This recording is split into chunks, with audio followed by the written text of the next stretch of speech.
السلام عليكم ورحمة الله وبركاته.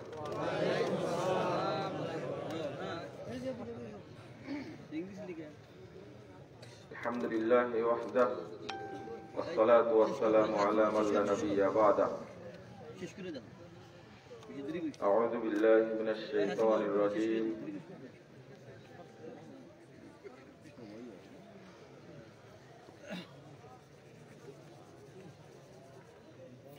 يا أيها الناس كلوا مما في الأرض حلالا طيبا ولا تتبعوا خطوات الشيطان إنه لكم عدو مبين.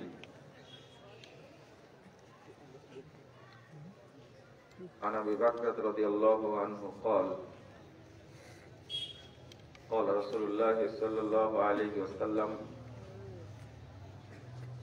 لا يدخل الجنة جسد غذي بالحرام.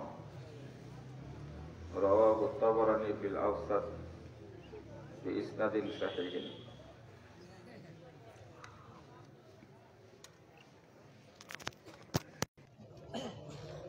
সম্মানিত সভাপতি, উপস্থিত উলামায়ে কেরাম, অতিথিবৃন্দ, সুধী মণ্ডলী, সামনে উপবিষ্ট শ্রদ্ধেয় মুসলিম ভ্রাতৃমণ্ডলী, আমার প্রাণপ্রিয় ছাত্র ও যুবক ভাইয়েরা, পর্দার আড়ালের মা ও বোনেরা, সকলকে আন্তরিক অভিনন্দন জানাচ্ছি। আল্লাহর কাছে দোয়া করছি আল্লাহ যেন আমাদের এই মাহফিলকে কবুল করে নেন, আমিন। যারা এই মাহফিলের আয়োজন করেছেন, সময়, শ্রম, অর্থ, মেধা ব্যয় করেছেন, এবং আপনারা যারা বিভিন্ন এলাকা থেকে এসে এই মাহফিলে শামিল হয়েছেন, সমবেত হয়েছেন, আল্লাহ রাব্বুল আলামিন আপনাদের আমাদের সকলকে জান্নাতুল ফেরদাউসের মেহমান হিসাবে কবুল করে নিন, আমিন।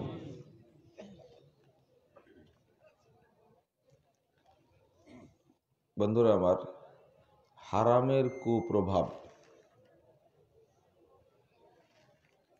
হারাম ভক্ষণের কুপ্রভাব, এই বিষয়টা নিয়ে আমি সংক্ষেপে কয়েকটি কথা আলোচনা করব ইনশাআল্লাহ।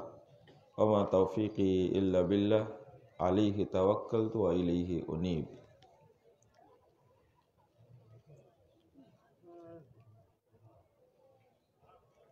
আপনারা যারা রাস্তাঘাটে আছেন তাদেরকে প্যান্ডেলে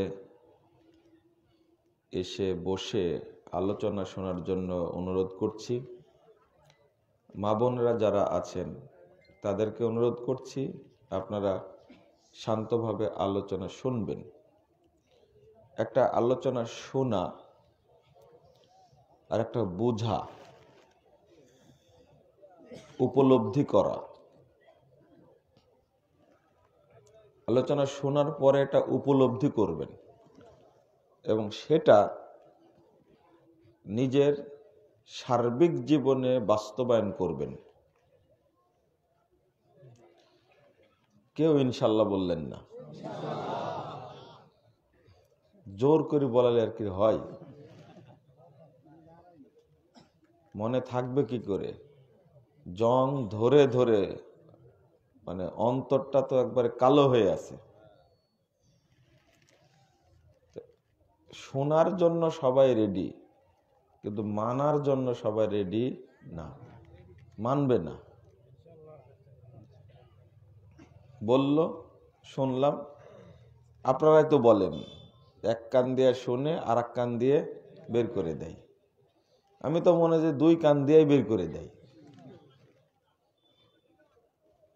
মানার লোক নাই।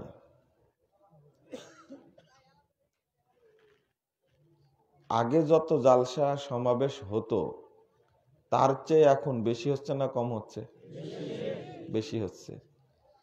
আগে যত মানুষ পরহেজগার ছিল এখন তত মানুষ পরহেজগার না ধোঁকাবাজ?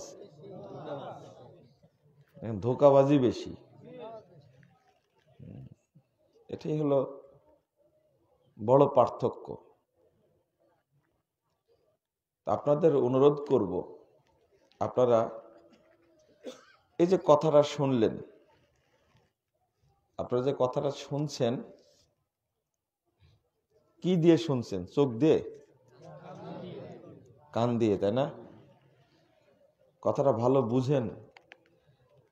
দেখছেন কি দিয়ে? চোখ দিয়ে দেখছেন, আর কান দিয়ে শুনছেন। এই শোনা এবং দেখাটা যদি আপনার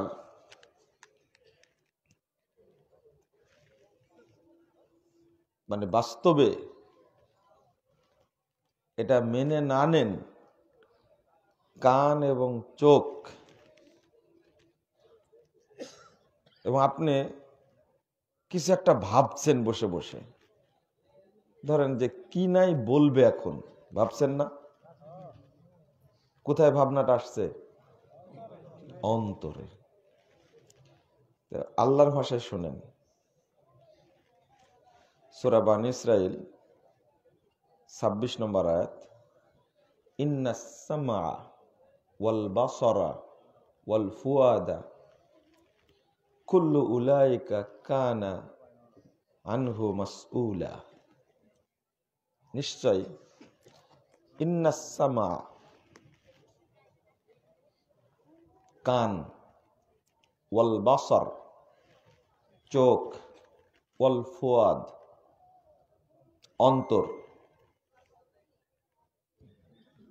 কয়টা জিনিস হলো? তিনটা। কান, চোখ আর অন্তর।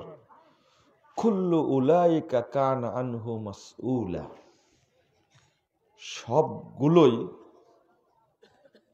কিয়ামতের দিন জিজ্ঞাসিত হবে, তাদেরকে জিজ্ঞেস করা হবে। কথাগুলো যে বলছি সবগুলো কান শুনছে না? আপনি যে শুনেছেন এইটা কান নিজেই সাক্ষী দিবে যে ও শুনেছে, আমি নিজে সাক্ষী দিচ্ছি, কিন্তু ও মানে নি। চোখ সাক্ষী দেবে যে হ্যাঁ আমার চোখ দিয়েই দেখেছে, অমুক বলেছে, কিন্তু ও মানেনি। পট করে অন্তরও বলবে, শুধু শুনেছে দেখেছে এটা না, অন্তর বলে দেবে তো ওর অন্তরে কি ছিল। শুনলাম, দেখলাম, কিন্তু মানবো না। এই যে এখনকার কল্পনাটা রেকর্ড হয়ে থাকছে কোথায়? অন্তরে রেকর্ড হয়ে থাকছে। কিয়ামতের মাঠে আপনাকে জিজ্ঞেস করা হবে। আর ওই আয়াত তো জানেন, সূরা ইয়াসিন তো অনেকেরই মুখস্থ আছে। ইয়াউমা নাখতিমু, কি তারপরে? আলা আফওয়াহিম ওয়া তুকাল্লিমু আইদিহিম ওয়া তাশহাদু আরজুলুহুম।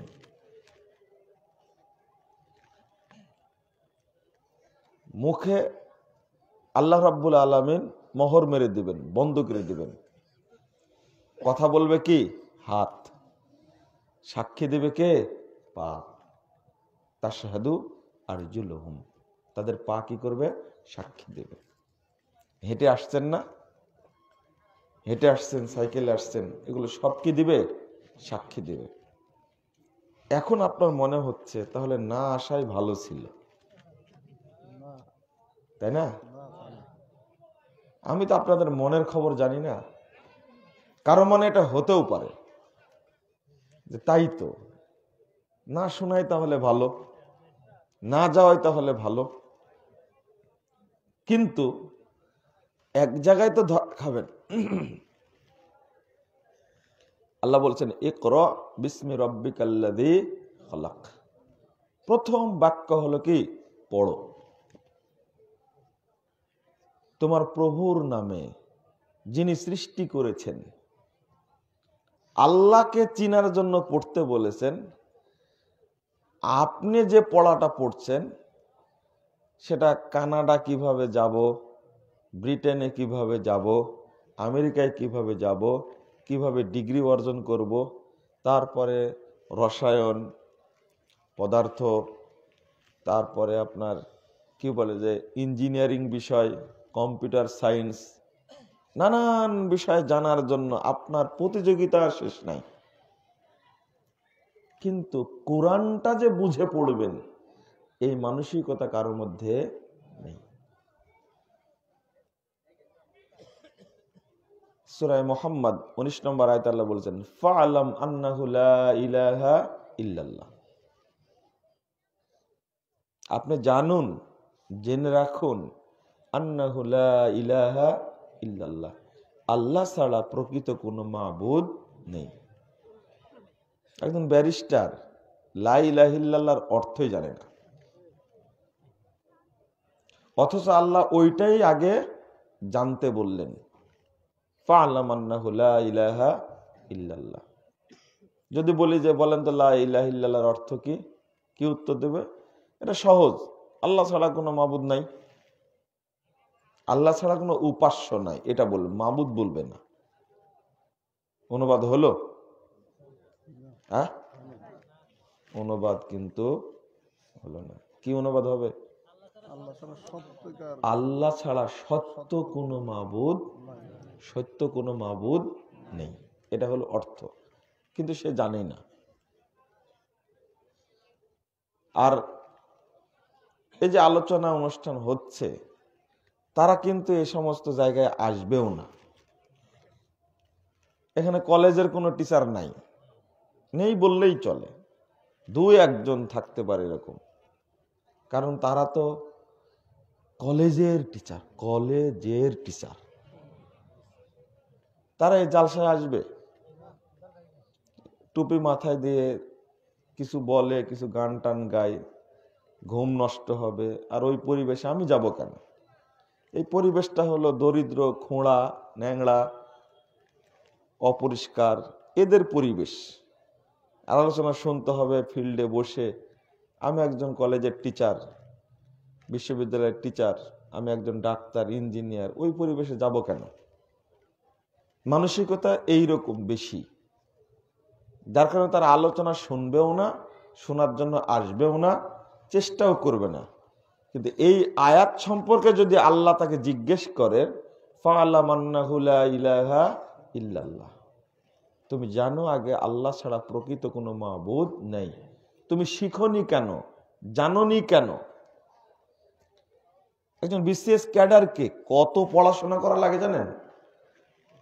ওকে বাংলাদেশের যত সেক্টর, বাংলাদেশের ইতিহাস সহ সারা পৃথিবীর যে কোনো ঘটনা, কোন দেশের রাজধানী কোনটা, কোন দেশের কোনটা জাতীয়, মানে সব ওর মুখস্থ। কিন্তু এই কেতাবের একটা আয়াত মুখস্থ নেই। আমি ভুল বললাম? এই কেতাবটার একটা আয়াত মুখস্থ নেই। আল্লাহ সম্পর্কে বলেন, তখন বলবে যে হ্যাঁ আল্লাহ আছে, তোর আল্লাহ সব জায়গায়। একজন বিসিএস ক্যাডার সব জানে, সব জানে, কিন্তু জানে না শুধু কি কোরআন হাদিস সম্পর্কে জানে না। তখন ভুল ধরবেন, আপনার কে বলেছে? বলেন কি, আমাদের মসজিদের ইমাম এত পণ্ডিত মানুষ যে 60 বছর যাবত ইমামতি করছে, ইমাম বলেছে ওইটাই মাথায় রেখে দিয়েছে, জীবনেও পাতা খুলে দেখেনি। ইমামের উপরে দিয়ে ভর বিসমিল্লাহি আল্লাহু আকবার। আল্লাহ কেউ বলতে পারবে যে হুজুরকে জিজ্ঞেস করেন, আল্লাহ আমাকে জিজ্ঞেস করেন না, বলতে পারবে? হুজুরও যেমন পথভ্রষ্ট, এই বিসিএস ক্যাডারও তেমনি পথভ্রষ্ট। কিন্তু সব বিষয়ে জানা। একটা ছেলেকে টেস্ট করে দেখবেন, একজন বিসিএস ক্যাডার, ওর কত পড়াশোনা, কিন্তু পড়ে না শুধু দিন। অথচ আল্লাহ পড়তে বললেন ইকরা বিসমি রাব্বিকাল্লাযী খালাক। আমি যেটা এখানে বলতে আসছি সেটা সম্পর্কেই দুইটা কথা বলি। আপনারা যারা যে রাস্তায় দেখেন কথাবার্তা বলছেন, যুবক ছেলে যারা আছো তোমরা তাদেরকে একটু নিয়ন্ত্রণ করো, তারা যারা কথা না বলে, হয় বসতে বলো না হলে চলে যেতে বলো। এই হাদিসটা যে কতবার বলছি, বলতেই আছি, কিন্তু কারো কানে ঢুকেই না। দুইটা জিনিস বলছি। এক, এসেছেন যখন প্রোগ্রামে, তো আপনি রাস্তায় কেন? আপনার মজলিস এসে বসেন, দোকানে কেন? আর দোকানদারি কেন দোকান নিয়ে এসেছে? অনেকদিন থেকে বলছি কর্তৃপক্ষকে যে নিচে পোস্টারের নিচে লিখে দিবেন এই প্রোগ্রাম উপলক্ষে কোনো দোকান দেওয়া যাবে না বা দোকান দেওয়া নিষিদ্ধ। এটা লেখে না। অনেককে লেখা শেখানো হয়েছে। বিবাহের কার্ডে নিচে লেখা আছে কোনো, কি ভাষাটা, কোনো উপহার গ্রহণযোগ্য হবে না লেখা আছে। ওই বিয়েতে কেউ নিয়ে যাবে? কয়জন বাপের সাহস আছে বেটার বিয়েতে, মেয়ের বিয়েতে কার্ডের নিচে লিখে দেবে যে এই বিয়েতে কোনো উপহার সামগ্রী গ্রহণ করা হবে না? যদি কেউ না লিখতে পারে তাহলে বুঝতে হবে ওর অন্তরের মধ্যে নিফাকি আছে। লিখলো না কেন তাহলে? বিয়েতে খরচ হচ্ছে 2 লাখ টাকা, আর একটা ব্যবসা হয়ে গেছে। আত্মীয় স্বজন এসে ও জমা করে দেখবে যে মোটামুটি 4 লাখ টাকার মতো হয়ে গেছে। বেটির বিয়ে একটা ব্যবসা হয়ে গেছে এখন। আরে সরাসরি শোনা কথা বলছি, বাস্তব। এটা নুনু কাটার অনুষ্ঠান করে, আশ্চর্য একটা ব্যাপার। অনুষ্ঠানে খরচ করে 1 লাখ টাকা, কিন্তু অনুষ্ঠান শেষে রাত্রিবেলায় টাকা গুনে দেখে 5 লাখ টাকা। তো নুনু কাটার ব্যবসা করবে না কেন? মানে সুন্নাতি ব্যবসা। আপনারা ভুল বুঝবেন না এটা। হ্যাঁ, কেন করবে না এটা?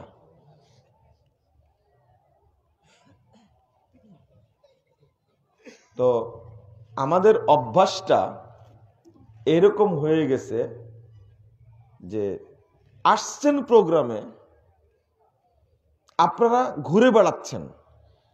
দোকান যদি তুলে দেওয়া হতো তাহলে ওখানে মানুষ যেত না। যারা জিলাপি খেতে এসেছে, সারাদিন কি করেছিলেন আপনারা? জিলাপি এখনো খেতে হবে? আর এই বাদাম খাওয়া ছাড়তে বললাম, এখনো ছাড়েননি আপনারা। বক্তব্য সময় আপনি বাদাম চাবাচ্ছেন, পান চাবাচ্ছেন। একটু মনোযোগ দিবেন আপনি।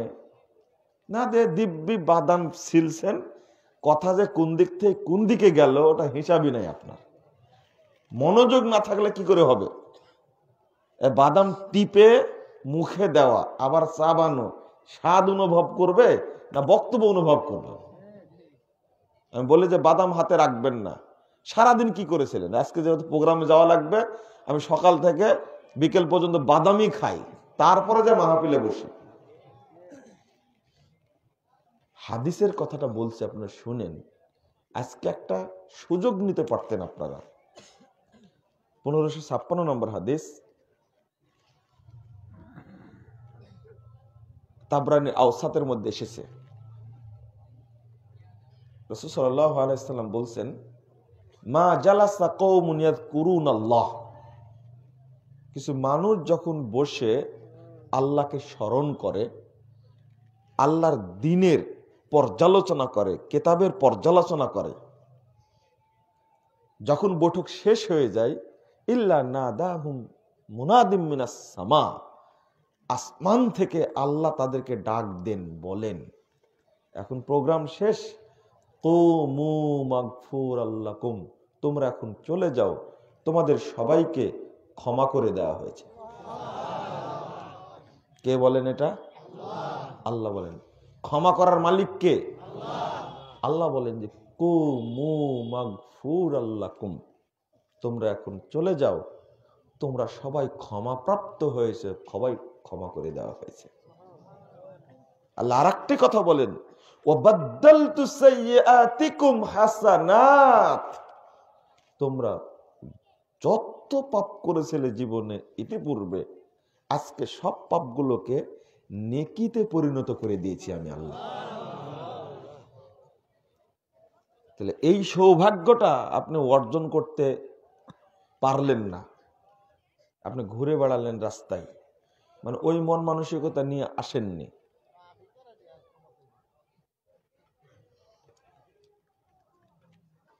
দুই নম্বর আর একটা বিষয়, এই যে বৈঠক শেষ না হতে যে আপনার লাফ দিয়ে উঠে দৌড় দেন, এই অভ্যাসটা একটু বাদ দেওয়া যায় না? না, দিবেন না আপনারা। বলছি কি আজকে থেকে, তা তো শুনেন না। হয়তো আর হাফ মিনিট সময় লাগবে দোয়াটা পড়তে, হাফ মিনিট মানে 30 সেকেন্ড, অথবা সর্বোচ্চ 50 সেকেন্ড হয়েও যায় এই টাইমটুকুর মধ্যে। কিন্তু পট করে আপনি উঠে পড়েন কেন? এই দোয়াটা না পড়ে উঠা কত বড় যে আপনার ক্ষতি হলো, কত যে নেকি থেকে মাহরুম হলেন, ফজিলত থেকে, এটি কোনোদিন ভেবেছেন? এটা আল্লাহর ঘোষণা, কুমু, যাও এখন উঠে চলে যাও। আর আগের শব্দ হলো মা জালাসা কওমুন, যারা বসে আলোচনা শুনছে। ক্লিয়ার হয়েছে? এবার আপনারা অনুবাদ করেন, কেউ যদি, আমরা যদি অনুবাদে ভুল হয়, অনুবাদ কেউ করেন মা জালাসা কওমুন, কিছু মানুষ বসে আলোচনা শুনছে, ইয়াযকুরুন আল্লাহ। শেষের ঘোষণা কি? কুমু, হ্যাঁ তোমরা এখন উঠে যাও। কিন্তু এটা বলতে চাই না আমি। ইমাম নাসাইর একটা হাদিসের গ্রন্থ আমালুল ইয়াউমি ওয়াল লাইলা, এই গ্রন্থের 803 নম্বর হাদিস। ইমাম নাসাইর আর একটা কিতাব আছে আস-সুনানুল কুবরা, এই গ্রন্থের মধ্যে হাদিসটা এসেছে। রাসূলুল্লাহ সাল্লাল্লাহু আলাইহি সাল্লাম বলছেন, মজলিসে বসা অবস্থায় যদি কেউ এই দোয়া পড়ে, বৈঠক শেষের দোয়াটা যদি পড়ে, বৈঠক শেষের দোয়াটা কি? সুবহানাকা আল্লাহুম্মা ওয়া বিহামদিক আশহাদু আল্লা ইলাহা ইল্লা আনতা আস্তাগফিরুকা ওয়া আতুবু ইলাইকা, এই দোয়াটা পড়ে যদি কেউ উঠে, এত তাড়াহুড়া করলেন কেন? দোয়াটা পড়তেই পারলেন না? হ্যাঁ, আপনি উঠতে উঠতেই পড়েন। আল্লাহ রাসূল বলছেন, যে ব্যক্তি দোয়াটা পড়ে উঠবে তার নেকি হলো, এখানে যত পাপ কর্ম হয়েছে আল্লাহ রাব্বুল আলামিন সব পাপ মাফ করে দিবেন। 2, এখানে বক্তব্য শুনে যত নেকি হয়েছে, এই নেকিগুলোকে ফেরেশতারা মোহর মেরে দিবেন, সিলগালা, বুঝেন তো, সিলগালা করে দিবেন এবং আল্লাহর কাছে পৌঁছে দিবেন, যেটা কিয়ামত পর্যন্ত কোনোদিন নষ্ট হবে না। একটা মিনিটের জন্য, 30 সেকেন্ডের জন্য বসলেন না আপনি, পট করে উঠে চলে গেলেন, দোয়াটা পড়লেন না আপনি, এটার নাম হলো কাফফারাতুল মাজলিস। কি? কাফফারাতুল মাজলিস। আসলে মজলিসের কাফফারা এই দোয়াটা, হাদিসে এটাই অধ্যায় রচনা করা আছে। এই দুইটা স্বভাব যেন আপনাদের মধ্যে থাকে। এক, আসলে প্রোগ্রামে বসে আলোচনা শুনবেন, দোকানপাটে ঘুরে বেড়ানোর দরকার নেই।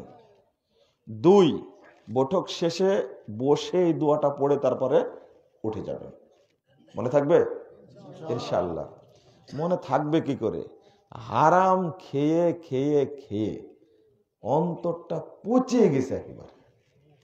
সুদ, ঘুষ, তারপরে আর কি, বিড়ি, তামাক, জর্দা, গুল, আলাপাতা, তারপরে মদ, গাঁজা, সোয়ানি, ইয়াবা, বাবা, যা আছে মানে সবই খায়।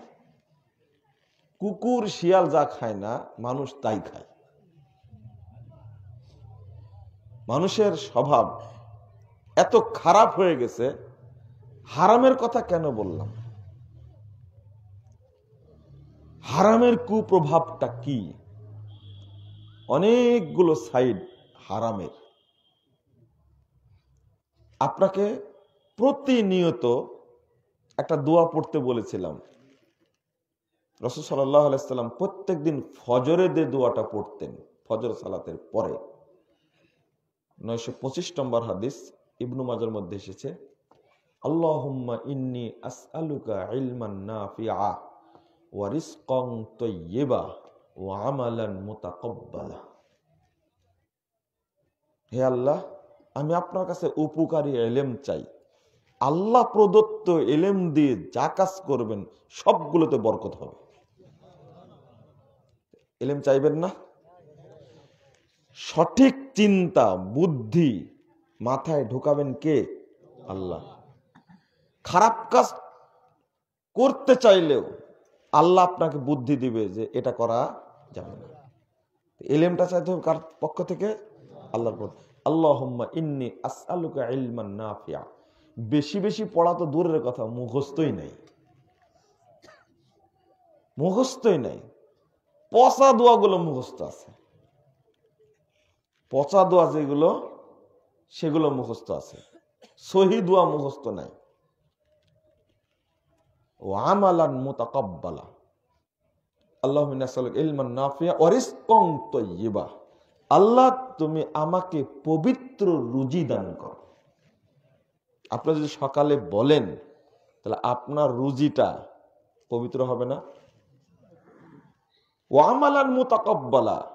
আমি সারাদিন যে আমল করব, এই আমলগুলো তোমার কাছে যেন গ্রহণযোগ্য হয়, গ্রহণযোগ্য কবুলযোগ্য আমল করার তৌফিক দান করো। এই দোয়াটা আল্লাহ রাসূল সাল্লাল্লাহু আলাইহি সাল্লাম বেশি বেশি পড়তেন। এর মর্মটা কত চমৎকার, যে তিনটা কথাই যদি কবুল হয়। আপনি রুজি চাইলেন, হালালান রিজকান তাইয়্যিবা, তাই না? তৈয়ব বলেছেন 168 নম্বর আয়াতে সূরা বাকারা। আল্লাহ বলেছেন, ইয়া আইয়ুহান নাস কুলু মিম্মা ফিল আরদি হালালান তাইয়্যিবা। হে মানব মণ্ডলী, ইমানদারদেরকে না, হে মানব মণ্ডলী, তোমরা জমিন থেকে উৎপাদিত যেটা হালাল তাইয়্যিব সেটা খাও। ওয়ালা তাত্তাবিউ খুতুওয়াতিশ শাইতান। শয়তানের পদাঙ্ক অনুসরণ করো না। ইন্নাহু লাকুম আদুব্বুম মুবিন। শয়তান তোমাদের প্রকাশ্য শত্রু। তো যেটা এখানে বুঝার ব্যাপার, হালালান তাইয়্যিবা বললেন, হালাল বললে তো আর তাইয়্যিব বলার দরকার আছে না? আছে। কিন্তু মুমিনদের বেলা যখন বলেছেন, ঠিক 2-3টা আয়াতের পরে, 3টা আয়াতের পরে 172 নম্বর আয়াত, ইয়া আইয়ুহাল্লাযীনা আমানু কুলু মিন তাইয়্যিবাত মিম্মা রাযাকনাকুম। তোমরা তাইয়্যিবটা খাও। এখানে আর হালাল শব্দটা যোগ করেননি। ঘুম ঘুম লাগছে নাকি? আপনাদের তো জান্নাতে রেখে আসছে, এই জন্য মানে জান্নাতে যাওয়ার পরে আর বাহিরে আসার সুযোগ কারো থাকে না, কেউ চাইবেও না। সমস্যাটা ওই জায়গায় হয়েছে। বক্তব্যটা শেষে হওয়ার দরকার ছিল, ও তো শেষ করতে পারেনি মুকাররম। বক্তব্যটা শেষ হয়নি, কিন্তু মনে হলো আমার কাছে আরো কিছু বললে হতো। জান্নাতে যেহেতু আপনাদের ঢুকাই দিয়ে গেছে, এই জন্য আর বাহিরের আলোচনা শুনতে ভালো লাগছে না, এটা বাস্তব।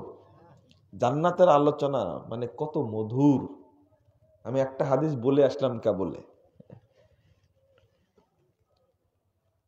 তো ঘুম ঘুম যেন না থাকে, বুঝতে হবে। হালালান তাইয়্যিবা। আবার মুমিনদের ক্ষেত্রে শুধু বললেন তাইয়্যিব, আর রাসূল সাল্লাল্লাহু আলাইহি ওয়াসাল্লাম দোয়া শিক্ষা দিলেন, সেটা কি? রিজকান তাইয়্যিবা। হালাল শব্দটা আল্লাহ রাসূল উল্লেখ করেননি, কারণটা কি? আর যখন সমস্ত মানুষকে বললেন, ইয়া আইয়ুহান নাস কুলু মিম্মা ফিল আরদি হালালান তাইয়্যিবা, তো অনেক জিনিস হালাল, কিন্তু ওটা তয়্যেব না। যেমন কলা খান না আপনারা? হালাল না হারাম? হালাল, কিন্তু যদি চুরি করা হয়, জিনিসটা হালাল কিন্তু তয়্যেব না, এজন্য হালালান তয়্যিবা বলা হয়েছে। আর চুরি করা না, পচে গেছে, তখন খাওয়া যাবে না। পচে গেছে যেহেতু পেট খারাপ করবে। জিনিসটা হালাল কিন্তু তয়্যেব না। দেখছেন আল্লাহর হিকমতের সাথে আপনি পারবেন। আপনিও যেমন, আপনার ওয়াইফও তেমন, দুইজনে। আপনি দুর্নীতিবাজ আর আপনার ওয়াইফ হলো খান্নাস। আজকে মাসের 18 তারিখ, তো বিশাল এক বোয়াল মাছ নিয়ে আসছে, 12 কেজি ওজন। তো বউ যেহেতু একই রকম, আপনি আর বউ, দেখা মাত্রই বলছে এই রিঙ্কু তোর নানাকে ফোন দে তাড়াতাড়ি, তোর নানিকে যেন নিয়ে আসে। মানে বউটা ওই রকম, তো একবার জিজ্ঞাসাও করলো না যে তোমার তো বেতন হয়নি, 18 তারিখ, এত বড় মাছ কোথায় পেলে? জিজ্ঞেস করার দরকার ছিল না? ও তো চাকরি করে ভূমি অফিসে, ইনকাম ট্যাক্স অফিসে, কাস্টমসে চাকরি করে। ওর টাকার অভাব আছে? কাস্টমসে যারা চাকরি করে, ভূমি অফিসে যারা চাকরি করে, পাসপোর্ট অফিসে যারা চাকরি করে, তাদের কারো রক্ত হালাল, এটা আমার বিশ্বাস হয় না। আমরা ঠিক বললেও ঠিক, না বললেও ঠিক, দরকার নাই। আমরা চিনি, কেউ বুকে হাত দিয়ে বলতে পারবে না যে আল্লাহকে সাক্ষী রেখে বলছি আমি পাসপোর্ট অফিসে চাকরি করি, 1 টাকা খাইনি।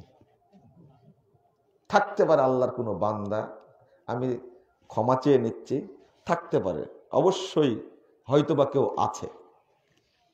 আমি যেগুলো সেক্টরের কথা বললাম, যারা বিদ্যুতে চাকরি করে, বাংলাদেশটাকে ধ্বংস করেছে, নিজেরাও ধ্বংস হয়েছে। তো ও তো চাকরি করে বিদ্যুৎ অফিসে, 12 কেজি বোয়াল মাছ নিয়ে আসছে। বউটা ওই রকম, মাশাআল্লাহ। ওর বলছে তো নানা নানি তাড়াতাড়ি, বেটার নাম কি? রিঙ্কু বললাম, তাই না? এইরকম নামই তো রাখবে, নাট বল্টু স্প্রিং, এইগুলো নামই বেশি, ডলার। আপনার নামগুলো জানেন তো, এই মুসলমানের নাম এগুলো। কিন্তু ওই ব্যাকআপটার নাম ভালো, ওই ব্যাকআপটার নাম কিন্তু আব্দুর রাজ্জাক, কিন্তু ওর বেটার নাম ও রাখছে রিঙ্কু, অথবা ডলার রাখছে, টাকা। আমি বলেছে বাঁশ কাঠ এগুলো রাখেন আপনারা। এত খারাপ হয়ে গেছে সমাজটা, পরিবেশটা, যে যত আধুনিক ফালতু নাম রাখতে পারবে সে তত ভালো।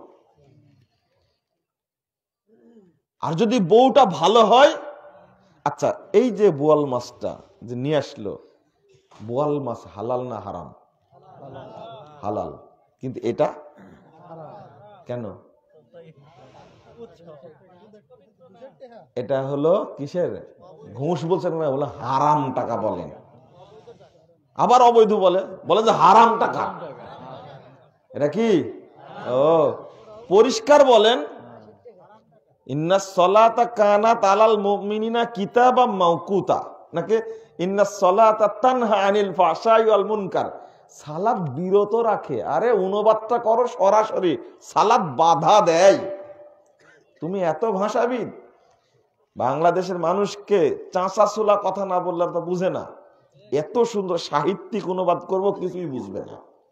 সোজা অনুবাদ করো, এই মাছটা কিসের টাকার কিনা? হারাম টাকা। আর যদি বউটা ভালো হয়, দিনদার হয়, ও প্রথম বলবে যে কি ব্যাপার, এত বড় মাছ কোথায় পেলে তুমি? তোমার তো বেতনই হয়নি। তখন ও বলবে কি জানেন? বদের হাড্ডি বলবে যে আরে তুমি রান্না করো আগে, পরে শোনো। কিন্তু আপনার ওয়াইফ ভালো বলে ওর প্রতি রুচি নাই, এই যে আনন্দিত হওয়ার কথা, খুশি হওয়ার কথা, একটু পরে আবার বলবে যে কি ব্যাপার বললে না, যায় কে দিলে এত বড় মাছ, আর কিনলে কেন তুমি? তোমার বেতন হয়নি। এই ভদ্র শয়তানটা পরবর্তীতে আবার মাছ নিয়ে আসার জন্য 5 বার ভাববে ও, আর কিছু নিয়ে যাব না, এখন টাকা ব্যাংকে রাখবো। বউটা যেহেতু ভালো, আছে না এরকম? আছে। আল্লাহ রাব্বুল আলামিন কেন বলেন হালালান তয়্যিবা? হালাল হতে হবে, সাথে কি তয়্যিব হতে হবে, উপযোগী হতে হবে খাওয়ার। গরুর গোশত খাওয়া হালাল না হারাম? কিন্তু ডাক্তার আপনাকে বলে দিয়েছে হার্টের সমস্যা, 1 পিসও খেতে পারবেন না, আপনার জন্য কি জায়েজ না? মানে হালাল, কিন্তু আপনার জন্য খাওয়া তয়্যিব না। কথা বুঝেছেন? মিষ্টি, টাঙ্গাইলের মিষ্টি রাষ্ট্রপতির দপ্তরে দেওয়া হয়, সেটাও জানি আমি, কিন্তু আপনার ডায়াবেটিস 36, এখন কি হবে? মিষ্টি খাওয়া আপনার জন্য কি আবার হারাম বলছেন কেন? মৃত্যু বলে দিচ্ছেন আপনার না? আমি বলছি আপনার জন্য খাওয়াটা কি ঠিক না, উপযোগী না, কিন্তু মিষ্টি হালাল। আর যদি ঘুষের মিষ্টি হয় তবুও মনে করবেন যে ওইটাও ডায়াবেটিস। তাহলে আল্লাহর হিকমতটা দেখেন, হালালান তয়্যিবা। বিরক্ত হচ্ছেন? আগে তো ওয়াজ হয়ে গেছে,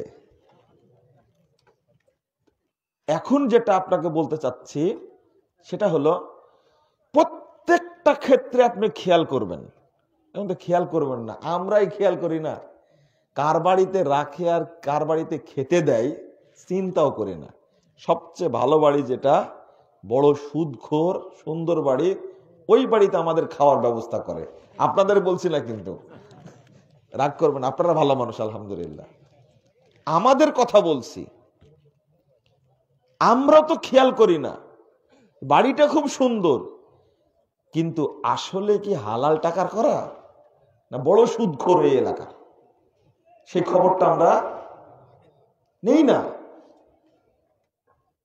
আপনাকে ওই চিন্তাটা করতে হবে যে হালালের সাথে সাথে এটা তয়্যিব কি না। যেমন আপনি ওই দোয়াটা যদি পড়েন, আল্লাহ যদি কবুল করে, তার একটা বরকত আছে, দোয়ার একটা প্রভাব আছে। বাজারে গেছেন, একটা কাঁঠাল কিনলেন, কাঁঠাল কিনে নিয়ে এসে দেখছেন, কেটে দেখছেন যে কাঁঠালটা পুরোটা ভিতরে পচা, এটা খাওয়া যাবে? আল্লাহর কাছে চেয়েছেন রিজকং তয়্যিবা, উপযোগী পবিত্র রুজি দাও। যদি দোয়া কবুল হয়, কাঁঠাল যতই ভালো মনে হোক না কেন আপনার কাছে, কিন্তু মন চাইবে না এটা কিনতে, ভালো যেটা আল্লাহ আপনাকে ওটাই কিনাবে। এইটা হলো দোয়ার বরকত। বুঝাতে পারলাম? দোকানদার যতই বদ হোক না কেন, যতই চাকচিক্যময় হোক না কেন, আপনাকে দোকানদার ঠগাতে পারবে না। আপনার চোখে ভালোই লাগবে না, মাথায় চিন্তা আসবে না যে না এটা দরকার না, এটাই নেই, এটা ভালো। তাহলে এই দুয়ার মধ্যে একটা বরকত আছে, ওইটা তো চিন্তা করি না। তো সব সময় গ্রহণ করতে হবে কোনটা? হালাল, পাশাপাশি কি যেন হয়? তয়্যিব যেন হয়। তয়্যিব যেন হয় অবশ্যই। অনেকের অনেক জিনিস খাওয়া নিষিদ্ধ, তাই না? নিষিদ্ধ তো অনেক কিছু খাওয়া, অথচ হালাল।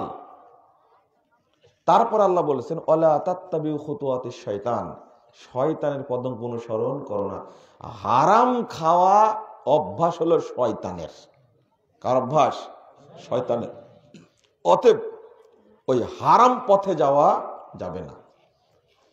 এবার মুমিন যদি হন, আল্লাহ ওই জায়গায় বলেছেন কুলু মিন তয়্যিবাত, আমি যা রুজি দান করেছি, তয়্যিব বললে আর হালাল বলার দরকার হয় না।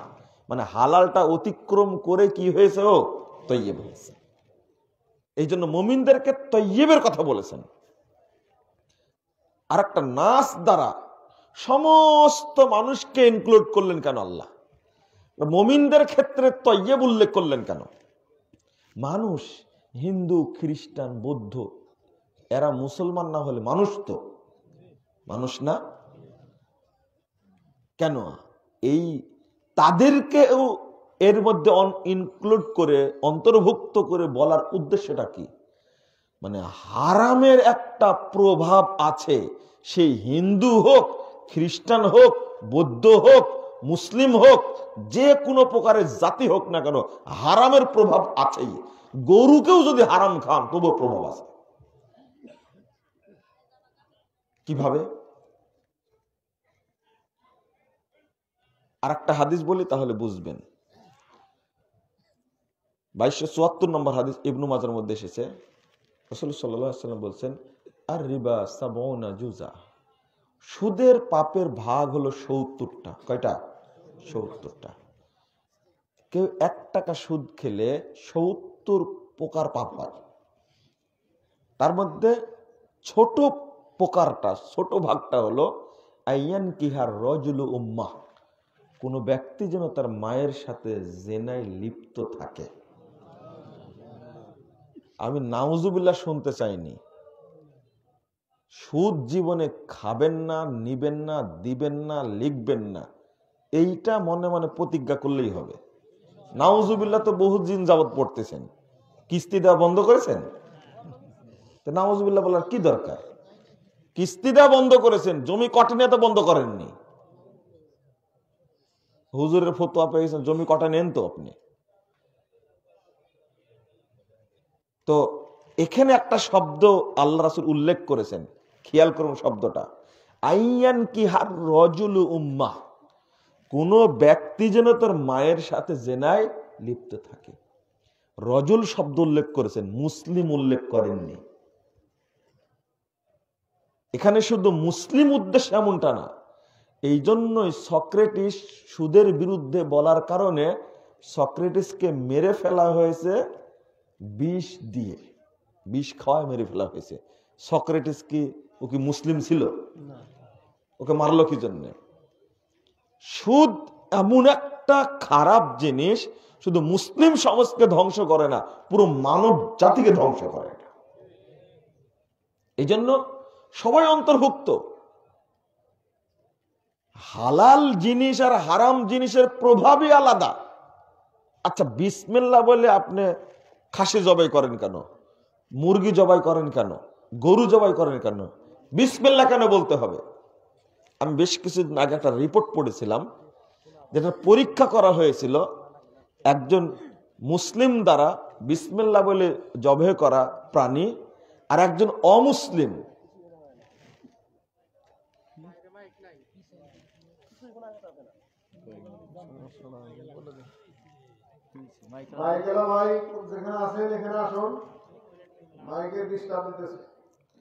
তো আমি আশ্চর্য হলাম।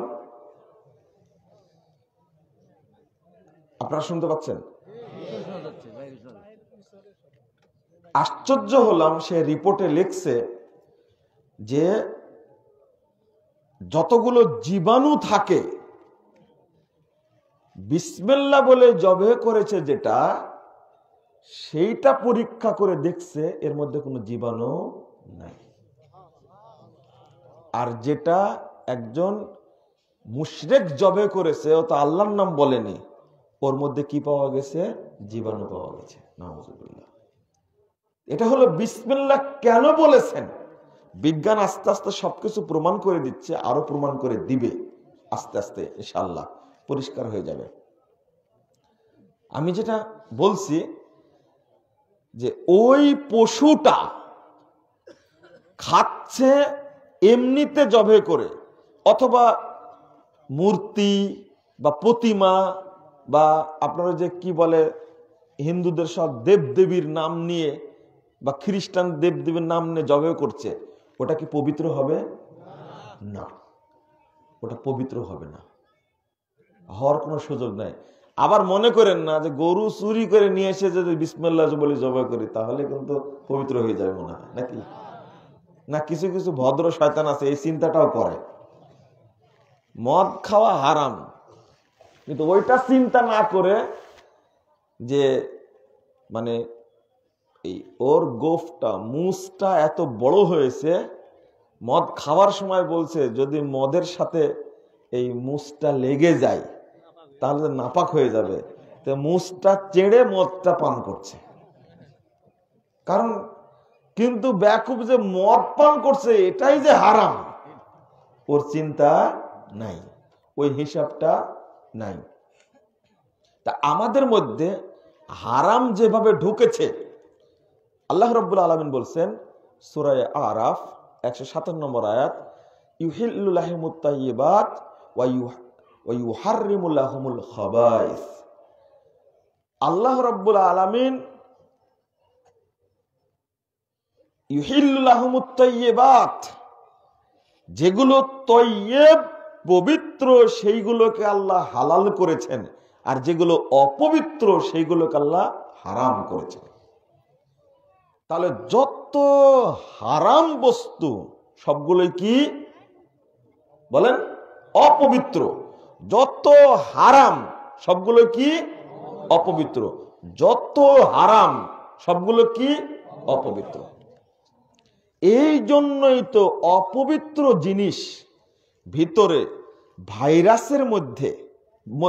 ভাইরাসের মতো শরীরের মধ্যে ঢুকে যাচ্ছে, এই হারামগুলো, এই অপবিত্র জিনিস, যার কারণে আপনার চোখ, আপনার কান, আপনার মাথা, আপনার হাত, আপনার পা, আপনার অন্তর যা চিন্তা করে, কর্ম করে, সবগুলো হারাম দ্বারা প্রভাবিত, সবগুলো হারাম দ্বারা প্রভাবিত।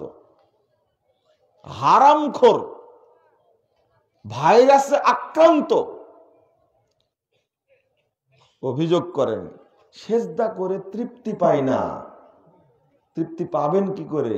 ব্যাংকে সুদ আছে কয় লাখ টাকা, লোনে আছে কয় লাখ টাকা, ওইটাকে চিন্তা করেন। বিশাল বাড়ি করেছেন,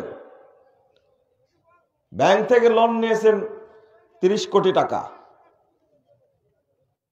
ব্যাংক থেকে লোন নিয়েছেন 30 কোটি টাকা, আর সেজদা করে তৃপ্তি পান না। সব দোষ হুজুরের। কেন তৃপ্তি পায় না? নামাজ পড়ি, চোখে পানি আসে না কেন? পানি আসবে কি করে? এত হারামের মধ্যে হাবুডুবু খেলে কোনদিন চোখে পানি আসবে? অন্তরটা ফ্রেশ করুন, আল্লাহর প্রতি ভরসা করুন, দেখেন চোখে এমনি পানি আসবে। সেজদা দিয়ে প্রশান্তি পাবেন, সালাত পড়ে প্রশান্তি পাবেন। প্রশান্তি পাবেন না আপনি কোনোদিনই যদি হারাম মুক্ত না হন। আপনি অত সহজ? রাসূল সাল্লাল্লাহু আলাইহি ওয়াসাল্লাম বলছেন, তাবরানী আওসাত 6 নম্বর খন্ড 113 পৃষ্ঠার হাদিস, লা ইয়াদখুলুল জান্নাতা জাসাদুন গুযিয়া বিল হারাম। যে দেহ হারাম দ্বারা গঠিত হয়েছে, এই দেহ কখনো জান্নাতে প্রবেশ করবে না। কারণ কি? কারণ কি? ও দেহ তো অপবিত্র। অপবিত্র জিনিস জান্নাতে ঢুকবে না। আপনার যে কাজকর্ম যেগুলো সবই তো হারামের সাথে জড়িত, শুধু একটা সাইড হারামের। তার মধ্যে অন্যতম হলো সুদ, যেভাবে আমাদের মধ্যে ঢুকে গেছে। আর এক্ষেত্রে আলেমরাও দোষী। আমরা যারা দিব্যি ফতোয়া দিচ্ছি, ব্যাংকের ইন্টারেস্ট এটা সুদ না, এটা হলো মুনাফা। এক শ্রেণীর টুপিওয়ালা, এই মুথা দাঁড়িয়ালা বুঝেন তো, মানে ছাটা, এই দাঁড়িয়ালারা গৃহপালিত মুফতি দ্বারা ডেস্টিনিকে হালাল করেছিল না? আরে বেকুব, তোর ব্যবসা, তোর ফতোয়া বোর্ড কিসের? আবার ফতোয়া বোর্ড থাকবে প্রতিষ্ঠানের, মাদ্রাসার। আলেম দ্বারা ফতোয়া বোর্ড গঠিত হবে, সেখান থেকে ফতোয়া হবে। ব্যাংকের আবার ফতোয়া বোর্ড খুলেছে, গৃহপালিত মুফতি দিয়ে ফতোয়া বোর্ড খুলেছে ব্যাংকের সুদকে হালাল করার জন্য। আপনাদের স্পষ্ট বলি যে এই সমস্ত তথাকথিত আলেমদের কারণেই আজকে সুদী অর্থনীতি আমাদের কাছে আশ্রয় পেয়েছে, এজন্য ইবাদত হয় না। আমাদেরও দোষ আছে। এক এয়ারপোর্ট থেকে বের হচ্ছি, দেখছি বিশাল এক হুজুরের ছবি ব্যাংকের অ্যাডের মধ্যে।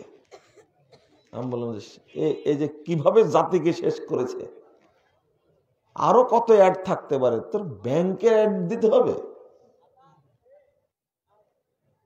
এই হুজুর কি পথভ্রষ্ট না? স্পষ্ট কথা শুনে রাখুন, বাংলাদেশে ইসলামী কোনো ব্যাংক নেই। অনেক বিষয়ের উপর ইসলামী শব্দ যোগ করা হয়েছে, আগামীতেও করা হবে। যদি লেখা হয় ইসলামী মদের কারখানা, কিছু করার থাকবে না আপনার। লেখা থাকে না, এখন তো লেখে যে সরকার অনুমোদিত মদের কারখানা, সরকার অনুমোদিত। তার আগে যে ইসলামী শব্দ যে বসবে না, এটা বলতে পারবেন আপনি? ইসলামী পতিতালয়, এটাও হবে একসময়, আল্লাহ না করুক। আপনি ইসলামী, এই ইসলাম শব্দটা বাংলাদেশের মানুষ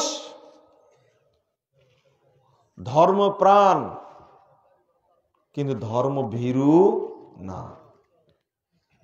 গতকালকে প্রধানমন্ত্রী ভাষণে বলেছেন যে বাংলাদেশের মানুষ ধর্মপ্রাণ, ধর্ম অন্ধ না। আমি দ্বিমত পোষণ করি এই কথায়। ধর্মপ্রাণ, ধর্মভীরু না। তারা যেমন ধর্মপ্রাণ, তেমনি তারা ধর্ম অন্ধ। এই তাকলিদের কারণে জাতি আজকে পথ দেখতে পাচ্ছে না। কারণ হুজুর বলেছে গাই, ষাঁড় হলেও সমস্যা নাই। এটাই তো বর্তমান প্রেক্ষাপট। বাংলাদেশের মানুষ ধর্ম অন্ধ। ধর্ম অন্ধ না হলে এই যে হাজার হাজার কোটি কোটি মানুষ প্রতিদিন মাজারে কবরে সেজদা দিয়ে মাথা নষ্ট করছে, ঈমান নষ্ট করছে, মুশরিক হচ্ছে, এরা ধর্ম অন্ধ হওয়ার কারণেই তো, নাকি? ধর্মপ্রাণ প্লাস ধর্ম অন্ধ, তারা ধর্ম ভীরু না। এটা হলো আসল কথা। হুজুরেরা যা খাওয়ায় তাই খায়, এটা ধর্ম অন্ধ না? কথা কি বুঝতে পারছেন আমার? যা দেয় তাই খায়। চুলার মুখ আর বক্তার মুখ একই। চুলাতে আপনি যা দিবেন ও তাই খাবে, ও পানিও খায়। ঠিক বক্তার মুখ, ইমামের মুখ, খতিবের মুখটা একবার চুলার মুখের মতো, একবার যা দিবেন তাই খাবে। ইবনে উমর রাদিয়াল্লাহু বলছেন, উমর রাদিয়াল্লাহু বলছেন একজন বক্তা এসে ওয়াজ করে চলে গেল, আকসারাল কালাম, কথাটা অতিরঞ্জিত করলো। তো উমর রাদিয়াল্লাহু বলছেন যে ইন্না কাসরাতাল খুতাব কাশাকাশিকি শয়তান। বক্তাদের এই বক্তব্য, অতিরঞ্জিত বক্তব্য যেন শয়তানের বমির মতো। বক্তা ওয়াজ করে না, কি করে? শয়তান যেমন বমি করে ওইভাবে কি বমি করে। কথা বলে, দলিল আদিল্লা কিচ্ছু নাই। কেতাবে আছে, হুজুরে বলেছে, বুজুর্গ বলেছে, শায়েক বলেছে, মাশায়েক বলেছে, পীর বাবা বলেছে, ফকির বাবা বলেছে, এইগুলোই বক্তব্য। কোরআন হাদিসের কথা বলে না, আর ওইটাই পাবলিক খাই। বর্তমানে যেভাবে আমরা হারামের সাথে জড়িয়ে পড়েছি, আর এই প্রভাবের কারণে হারাম কাকে বলে, প্রশাসন থেকে শুরু করে সরকারি আমলা যত আছে, যে যত বড় আমলা সে তত বড় দুর্নীতিবাজ। আপনি যাবেন কোথায়? আপনি ঠিক বলছেন মানে আপনার এই ঠিক বলাটা আমার পছন্দ না। কারণ হলো আপনিও জমি কটে নিয়ে ব্যবসা করেন, তো ওইটা হারাম না? না, ওইটা হারাম না। মেম্বার চেয়ারম্যান চুরি করলে ওইটাই হারাম, তাই না?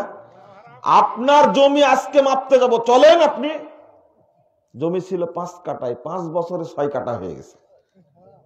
এটাকে চুরি না? এটা ফসল নষ্ট করে, এটা চুরি না? আমি যখন বলতে শুরু করি কাউকে ছাড় দেয়া বলি না। আপনি এটা কোথায় পেলেন? কে বলেছে আপনাকে? সহিহ বুখারীর 2339 নম্বর হাদিসটা খুলুন।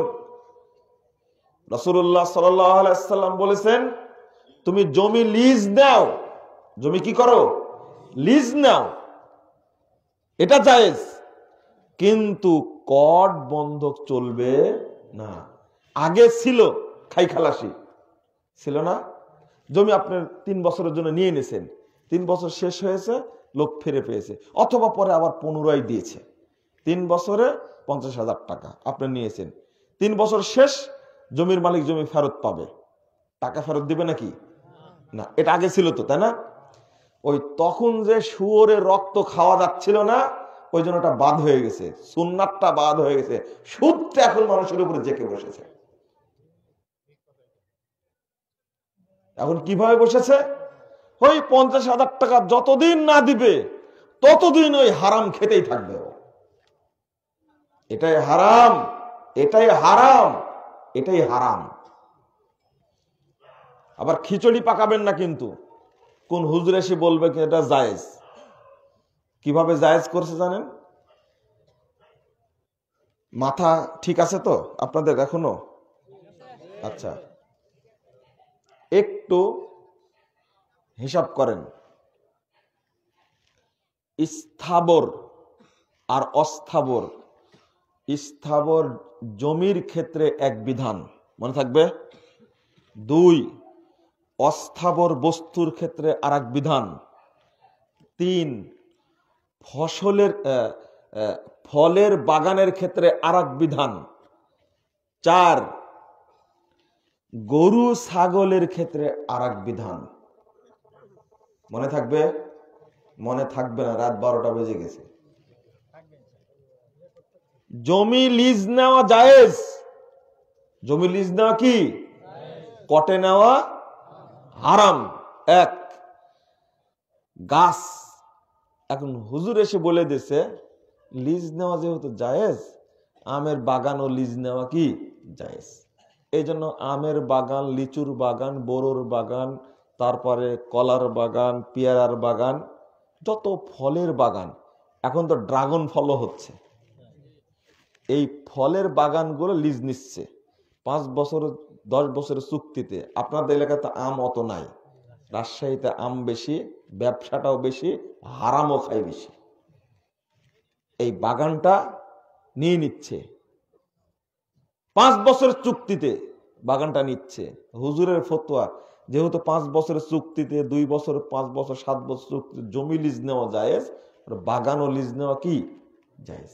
দেখছেন কোথাকার পানি কোথায় লাগাইছে।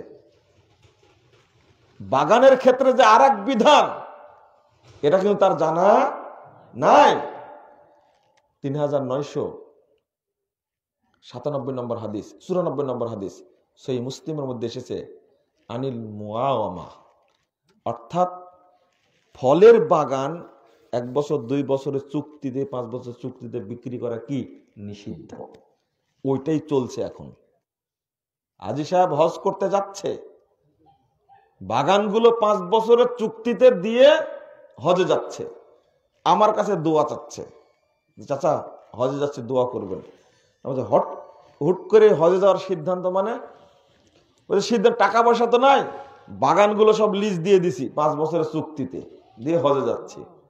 আমি বললাম যে চাচা কাজ একখান করেছেন আপনি। হ্যাঁ, এছাড়া কোনো উপায় ছিল না। হজ কিন্তু বাগানে থাকবে, বিমানবন্দরে যাবে না। বলেন এইভাবে বাগান লিজ দিয়ে, লিচু বাগান, আমের বাগান লিজ দিয়ে হজ করলে হজ হবে না? বলতে খুব কষ্ট হচ্ছে, তাই না? বিধান মানতেই হবে। কত হাজি জানে না এটা, কত হাজি এটা জানে না যে এইভাবে অর্থ ইনকাম করা হারাম, চলবে না, ওইভাবে চলে যাচ্ছে হজে। 1। 2 নম্বর হলো, জমি নেওয়া না জায়েজ, কট, কিন্তু এটা নেওয়া কি জায়েজ? আমি টাঙ্গাইলে এসেছি আপনাদের কাছে, আমার টাকা পয়সা নাই। আমি বললাম যে চাচাজি আমাকে 10,000 টাকা দেন, মোবাইলটা রাখেন, আপনি আপনি ব্যবহার করেন, যেদিন আমি টাকা দিব সেদিন মোবাইলটা কি ফেরত দেন। এটা কি, এটা কি বলেন? জায়েজ। এটাই তো বুঝে না, যার কারণে সব খিচুড়ি পাকাইছে। কি পাকাইছে? খিচুড়ি পাকাইছে।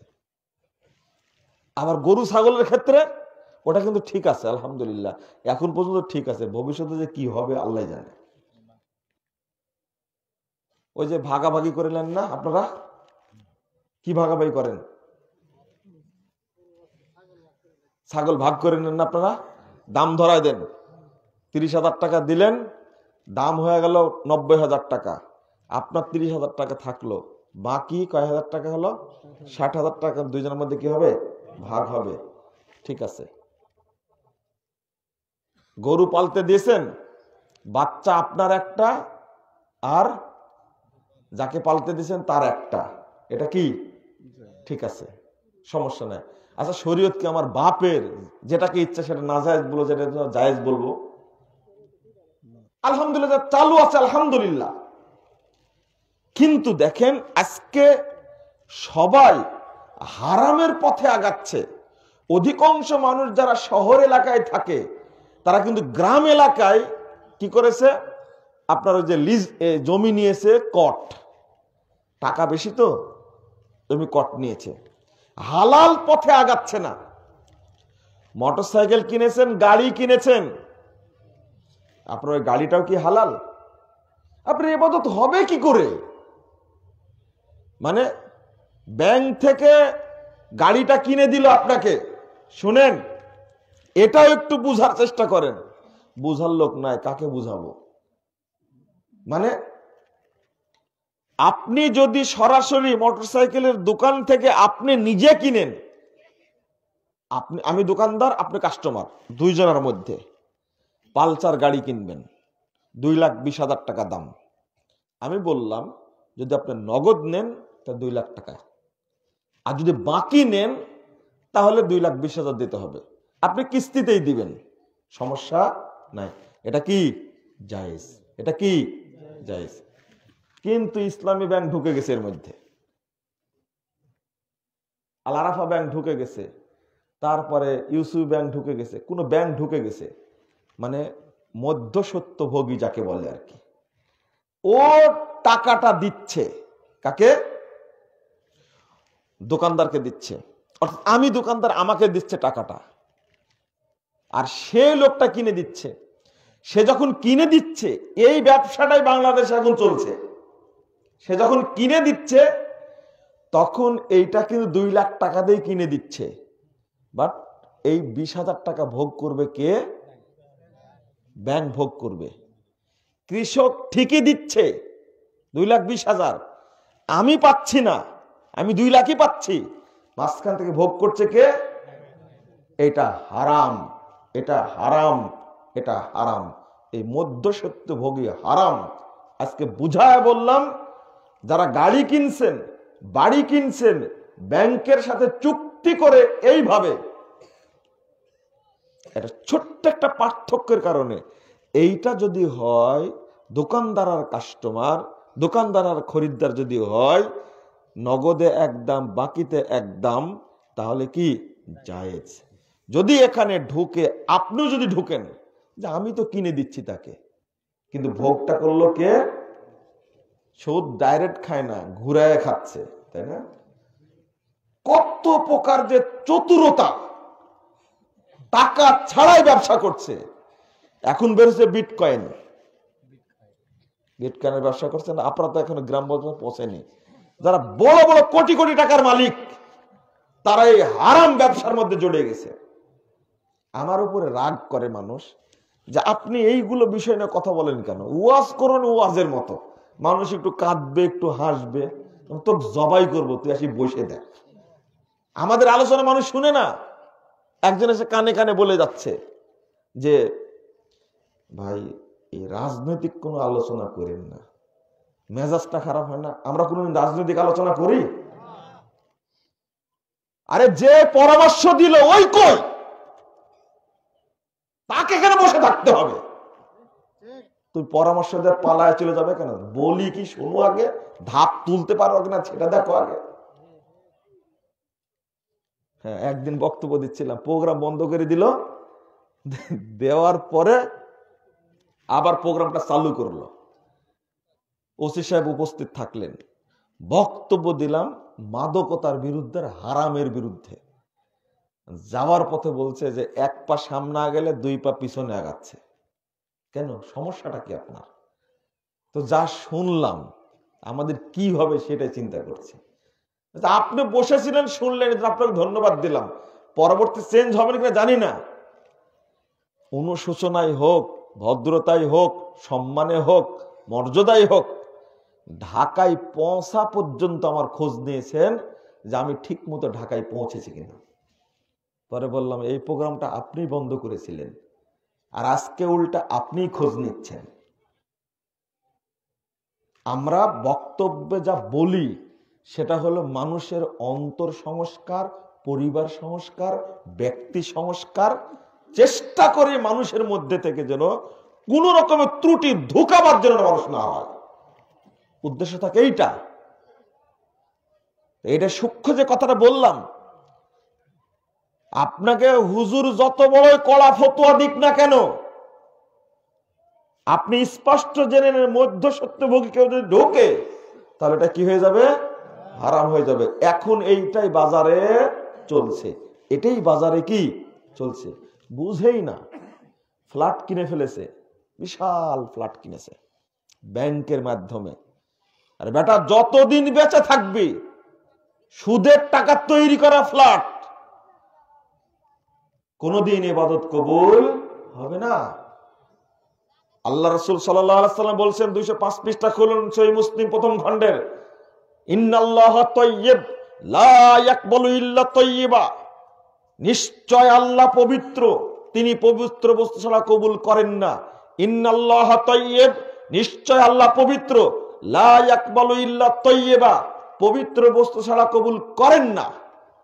আল্লাহ রাব্বুল আলামিন বলছেন পবিত্রটা খাও, রাসূল বললেন পবিত্র ছাড়া কবুল হয় না। আমি কেন হারামের সাথে জড়িয়ে গেলাম? হারাম খাচ্ছি কেন আমি? যেটাই হারাম হবে শুধু তাই একটা জিনিস, দুর্নীতি আর আত্মসাৎ যেভাবে ঢুকে গেছে। এই যে আপনি বিয়ে করলেন, ওইদিকে না নাই গেলাম, শুধু দোষ দেয় এমপি মন্ত্রী চুরি করে, চেয়ারম্যান চুরি করে। আপনি বেটার বিয়ে দিতে গিয়ে কি করলেন? কি করলেন? যৌতুক নিলেন কেন? আপনার কি লজ্জা আছে, শরম আছে, হায়া আছে আপনার? পালসার গাড়ি নিলেন, বিআইকে বলছে বিআই সাহেব বিয়ের পরে এইগুলো দিন, আগে দিলে মানুষ বলবে যে ডিমান্ড নিয়ে করেছে। এই এক বসায়তা বুঝেন, এই প্রতারণার দরকার ছিল?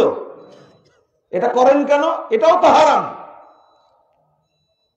যে ফ্রিজ নিয়েছেন শ্বশুরের কাছ থেকে, পালসার গাড়ি নিয়েছেন, প্রিমিয়াম গাড়ি নিয়েছেন, ফ্ল্যাট নিয়েছেন, জায়গা নিয়েছেন, বাড়ি নিয়েছেন, অপেক্ষায় থাকুন ওই যৌতুকের বাড়ি নিয়ে কাল কিয়ামতের মাঠে কাঁধে করে নিয়ে উপস্থিত হতে হবে। উপায় নাই, অত সহজ না। এটা আল্লাহর ঘোষণা। আল্লাহ বলছেন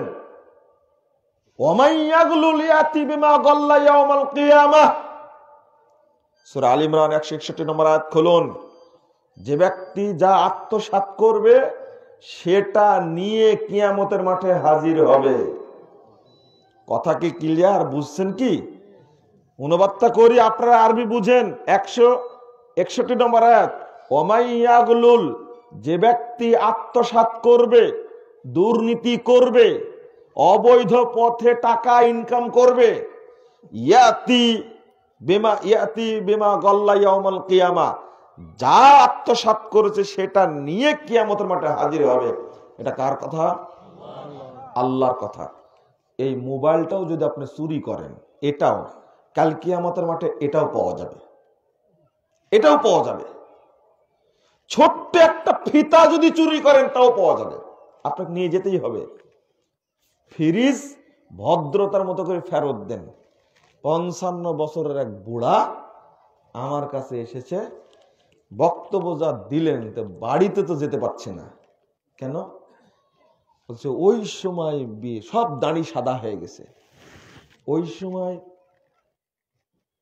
আমার শ্বশুর আমাকে কয়েকটা জিনিস দিয়েছিল, এটা কিন্তু যৌতুক আকারেই। এখন কি করব বলেন দেখি, শ্বশুরও মারা গেছে, শাশুড়ি মারা গেছে, এই অবস্থাটা কি? কি উত্তর দিবেন? বক্তব্য রাখছি অন্তত 5000 মানুষের সামনে। একজন লোক আমার কাছে আসছে ফতোয়া নেওয়ার জন্য। আমার করণীয় কি? ঈমান কি সবার মধ্যে আছে? না, কিছু লোকের মধ্যে আছে। একজন ব্যক্তি স্বীকার করলো যে আমার বলা যায় সম্পূর্ণ দুর্নীতি করা টাকা দিয়ে একটা বিভাগীয় শহরের কথা বলছে, 12 বিঘা জায়গা আছে শহরের মধ্যে। তা অন্তত মানে উনি বললেন প্রায় এটা 50-60 কোটি টাকা না, 100 থেকে 150 কোটি টাকার সম্পদ হবে। তবে পুরোটাই অর্জন করা হারাম টাকা। আমাকে ফোন দিয়ে বলছে, আমি বলছি আপনি ফোন দিলেন কি করে, স্বীকার করছেন কেমনে? তো বলছেন না, মরতে হবে এটা আগে বুঝিনি, এখন বুঝি। আমি বললাম, উনি বলছেন যে কি করা যায়? আমি বললাম যে একটা কাজ করেন আপনি, এই জমিগুলো দুস্থ দরিদ্র এতিমদের জন্য আপনি বরাদ্দ করে দেন, এছাড়া বাঁচার কোনো পথ নাই। প্রথম বললাম যার কাছে যত কোটি টাকা নিয়েছেন, যত টাকা নিয়েছেন, আগে তার কাছে সেগুলো কি করেন? ফেরত দেন। আমি 2 বছর আগের কথা বলছি। আর একজন আমাকে বলেছিলেন যে আমার কাছে 35 লক্ষ টাকা আছে সুদের টাকা, হারাম টাকা। আমি জানি যে এগুলো সুদের টাকা, প্রকাশ্য সুদের টাকা। এইটা আমি কি করব?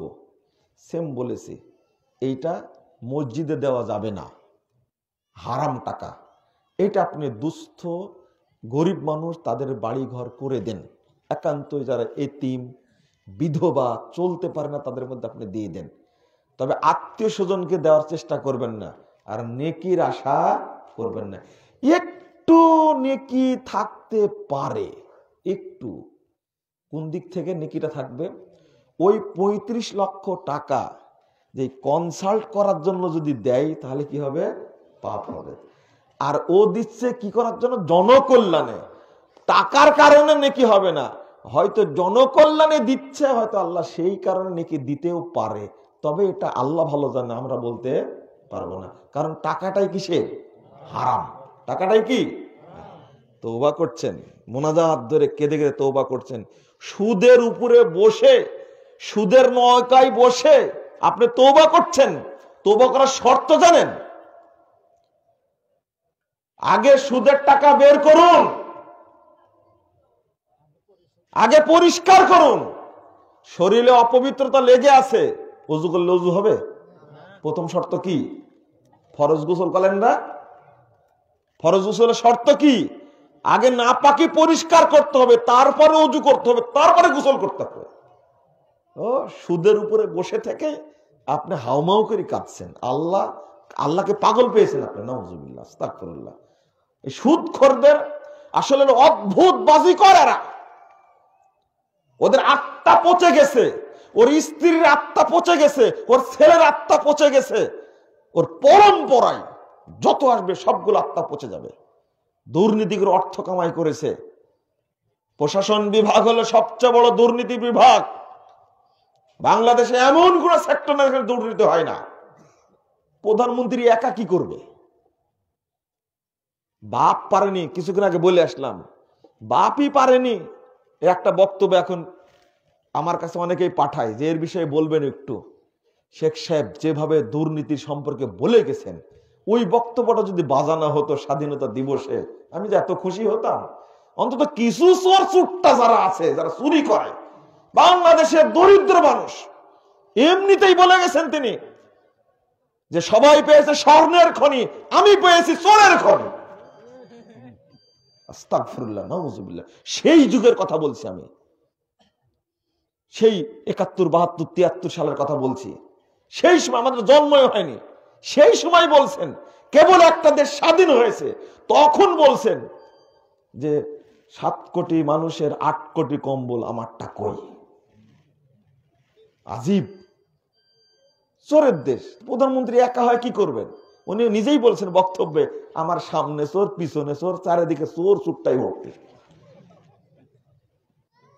ওইটাই তো বাস্তব। এখন দুর্নীতি এত চলছে, আমি বলি আরো কঠোর হতে হবে। বাংলাদেশের মানুষ যে কোনো সময় দুর্নীতির বিরুদ্ধে পদক্ষেপ নিলে সরকারকে সবসময় সহযোগিতা করবে। এই চোর চুট্টাদেরকে মানুষ ভালোবাসে? একজনকেও ভালোবাসে না। একটা কি বলবো, একটা ড্রাইভার কত বদের বদ দেখেন, ইসলামের দুর্নাম করলো। ও বদমাসের মাথায় টুপি, মুখে বড় দাড়ি, কি যেন নাম বদমাসটা, এত টাকা চুরি করেছে, এত টাকা চুরি করেছে। সাইনবোর্ড হলো টুপি, দাড়িটা হলো কি সাইনবোর্ড। হাদিসটা শুনে রাখুন, আমি সকলকেই বলছি, আমার বক্তব্য সব জায়গায় যাবে। আপনি পুলিশে চাকরি করেন, পুলিশ প্রশাসন হোক আর সিভিল প্রশাসন হোক, যেখানে চাকরি করেন না কেন, আপনি না সচিবালয়ে চাকরি করেন, না কাস্টমসে চাকরি করেন, না পাসপোর্ট অফিসে চাকরি করেন, বাংলাদেশের যে কোনো সেক্টরে আপনি চাকরি করবেন, সেখান থেকে আপনি সুদ ঘুষ নিবেন, রাষ্ট্র কোষাগার থেকে টাকা চুরি করবেন, এটা আপনার বাপের পৈতৃক সম্পত্তি না, এটা বাংলাদেশের জনগণের সম্পদ। এটা আপনার বাপ কি চুট্টা ছিল? আপনি পাসপোর্ট অফিসে বসে থেকে চুরি করেন, কৃষকের টাকা চুরি করেন আপনি ভূমি অফিসে বসে থেকে। আপনি মানুষ না জানোয়া? বাংলাদেশটা দরিদ্র কেন? টুপি তোমার সাইনবোর্ড, দাড়ি তোমার সাইনবোর্ড, নামাজ তোমার সাইনবোর্ড, আলহাজ হলো 1 নম্বরের সাইনবোর্ড। আমি সব ডিপার্টমেন্টকে বলি, ভাই তোমাকে মরতে হবে। তুমি যদি 1 টাকা, আমার খুব কষ্ট লাগে, এত কষ্ট লাগে, আমি কথাটা বলেই ফেলি আজকে। কষ্টের কথা বহুদিন যাবত দেখছি। বাসকে ধরতে পারে না, ট্রাককে ধরতে পারে না, আমাদের পুলিশ প্রশাসন ভুটভুটি চালায়। ভুটভুটি চিনেন? কয় টাকা ভাড়া তার বলেন তো দেখি? তাকে দাঁড় করায়া তুমি যদি তার কাছ থেকে 1 টাকাও নাও, ও পুলিশ ভাই, তুমি যদি 1 টাকাও নাও, তোমার কি ইজ্জত আছে? তোমার কি শরম আছে? তোমার কি লজ্জা আছে? ভুটভুটি চালায়, কয় টাকা ভাড়া পায়? তুমি তাকে দাঁড় করায় নিয়ে বলে দিলে এই রোডে এই গাড়ি চালানো নিষেধ, তুমি কেন চালাচ্ছ? ভুটভুটিওয়ালা পকেট থেকে 10 টাকা বলে, স্যার ছাড়েন স্যার, ভাড়ায় আমার 20 টাকা, আপনাকে 10 টাকা দিলাম, আমার থাকবে কোথায়? ওর সন্তান বেশি, ওই পুলিশ সদস্যের সন্তান মাত্র 2টা। সন্তান কয়টা? 2টা।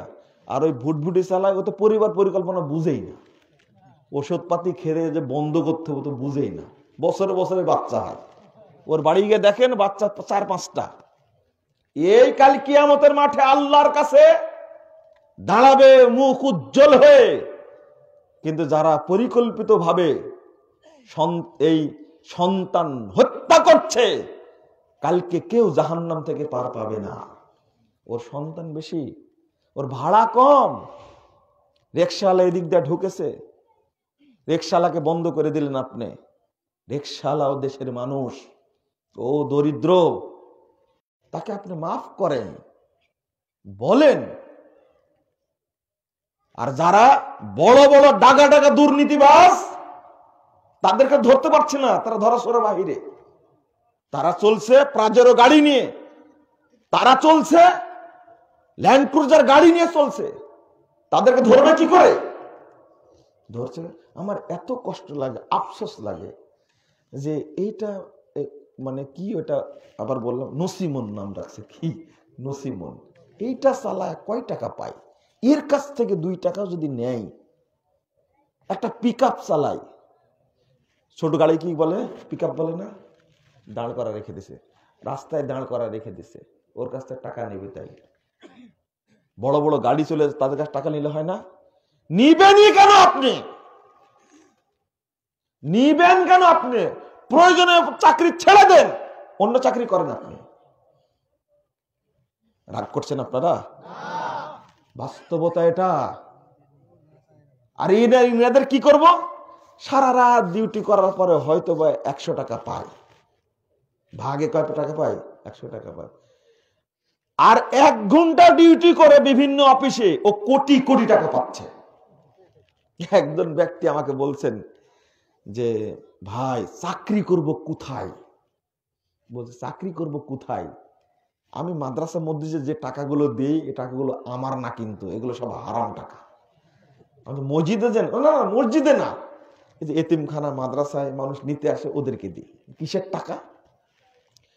প্রথম মানে আমি যদি টাকার ভাগ না নেই অফিসে, তাহলে আমাকে ট্রান্সফার করে খাগড়াছড়ি দিয়ে দিবে, ওই বান্দরবন দিয়ে দিবে। মানে ওরা কি সিন্ডিকেট পাকাইছে? আমি একটা চিত্র বলছি আপনাদেরকে, রাষ্ট্রীয় চিত্র। তখন ভাগ আমার উপরেও আসে, আমাকেও নিতে হয়, না হলে পরিকল্পিতভাবে আমাকে ফাঁসাই দিবে। চাকরিও করা লাগবে, যাই কোথায় এখন। আর এত টাকা, আশ্চর্য। যে সেক্টরের কথা আগে বলেছি ওর মধ্যে কোনো একটা সেক্টর এত টাকা রাখবে কোথায়? আমি তো টাকা খাবো না, 1 টাকাও হারাম খাবো না, এটা আমার প্রতিজ্ঞা। তো আমি শুধু স্বাক্ষরটা করলেই আমাকে 2 লাখ টাকা দেবে। কয় লাখ? 2 লাখ টাকা দিয়ে যাবে। আমি ওই মুহূর্তে এক এতিমখানার লোক আসছে, পরিচালক, আমার কাছে কিছু সাহায্য নিতে। তা আমি বললাম যে আমি স্বাক্ষর করে দিচ্ছি, এই যে এতিম বিভাগের টাকাটা ওকে দিয়ে দেন। তো করছে কি জানেন? 2 লাখ টাকা তো 4টা বান্ডিল, তাহলে কয় টাকার? 500 টাকা। তো বলছে একটা 500 টাকার বান্ডিল থেকে 5 টাকার নোট বের করে ওকে দিল। তা আমি তাকায় থাকলাম, কিচ্ছু বললাম না। ও 500 টাকা নিয়ে চলে গেল। আর স্বাক্ষর যেহেতু হয়ে গেছে, এও 2 লাখ না 1,99,000 কত 500 টাকা নিয়ে খুব আনন্দে চলে গেল। বলছে সেদিন সারাদিন আমার মানে মাথা থেকে যায়নি যে মানুষ কত খারাপ, আমাকে দেওয়ার জন্য নিয়ে আসছে। আমি এতিমখানা দিতে বললাম, দিল না, আমাকে ঠিকই দিত। তো এখন এই কাজ আর করি না, তোরা যেহেতু ঘুষ দেবি, ঘুষটা নেই। আমি নেওয়ার পরে এতিমখানায় বরাদ্দ করে দিই, যা তোরাই খা। আমার চাকরিও ঠিক থাক, এতিমখানাও ঠিক থাক, মাদ্রাসাও ঠিক থাক, আমিও বাঁচি। একজন ভালো হয়ে থাকা খুবই মুশকিল। বাংলাদেশ টিকতে পারবেন না আপনি। আপনি হক কথা বলবেন, আপনি টিকতে পারবেন না। এই হলো অফিসের অবস্থা, নিজে বলছে এটা। আপনি কি দিয়ে বুঝাবেন? আমি বলি প্রত্যেকটা ব্যক্তিকে, যারা আমার কথা শুনেন, হয় পুরুষ না শুনলে মহিলারা শুনে, তাদের উদ্দেশ্যে স্পষ্ট আমার ওই হাদিসটা আমি বলছি। মুহাম্মদুর রাসূলুল্লাহ সাল্লাল্লাহু আলাইহি সাল্লাম বলছেন, কাল কিয়ামতের মাঠে 1408 নম্বর হাদিস, সহিহ বুখারী খুলুন, যে যা আত্মসাৎ করেছে সেটা চিৎকার করবে কিয়ামতের মাঠে, আর বলবে এইটা দুর্নীতির মাল, এটা দুর্নীতির মাল, এটা আত্মসাতের মাল। ও নিজে নিজে সাক্ষী দিবে, চিৎকার করে বলবে। কেউ যদি গরু চুরি করে, গরু চিৎকার করবে। কেউ যদি উট চুরি করে, উট চিৎকার করবে। কেউ যদি ছাগল চুরি করে, ছাগল চিৎকার করে বলবে আমি হলো দুর্নীতির অর্থ, আত্মসাতের মাল। খাইবারের যুদ্ধে সাহাবী শহীদ হয়েছেন একজন। সাহাবীরা বলছেন অমুক শহীদ, অমুক শহীদ, অমুক শহীদ। যখনই আর একজনকে বলেছে অমুক শহীদ, বলা মাত্র আল্লাহ রাসূল বলছেন, তাকে তোমরা শহীদ বলছো? ইন্নী রাআইতুহু ফিন্নার, আমি তাকে জাহান্নামের মধ্যে জ্বলতে দেখছি। ফি বুরদাতিন গাল্লাহা, ও একটা চাদর আত্মসাৎ করেছে গনিমতের মাল থেকে, এই জন্য ও জাহান্নামে পুড়ছে।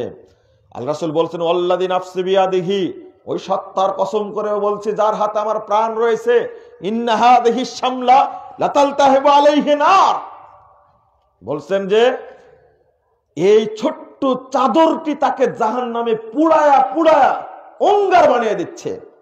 এই হাদিস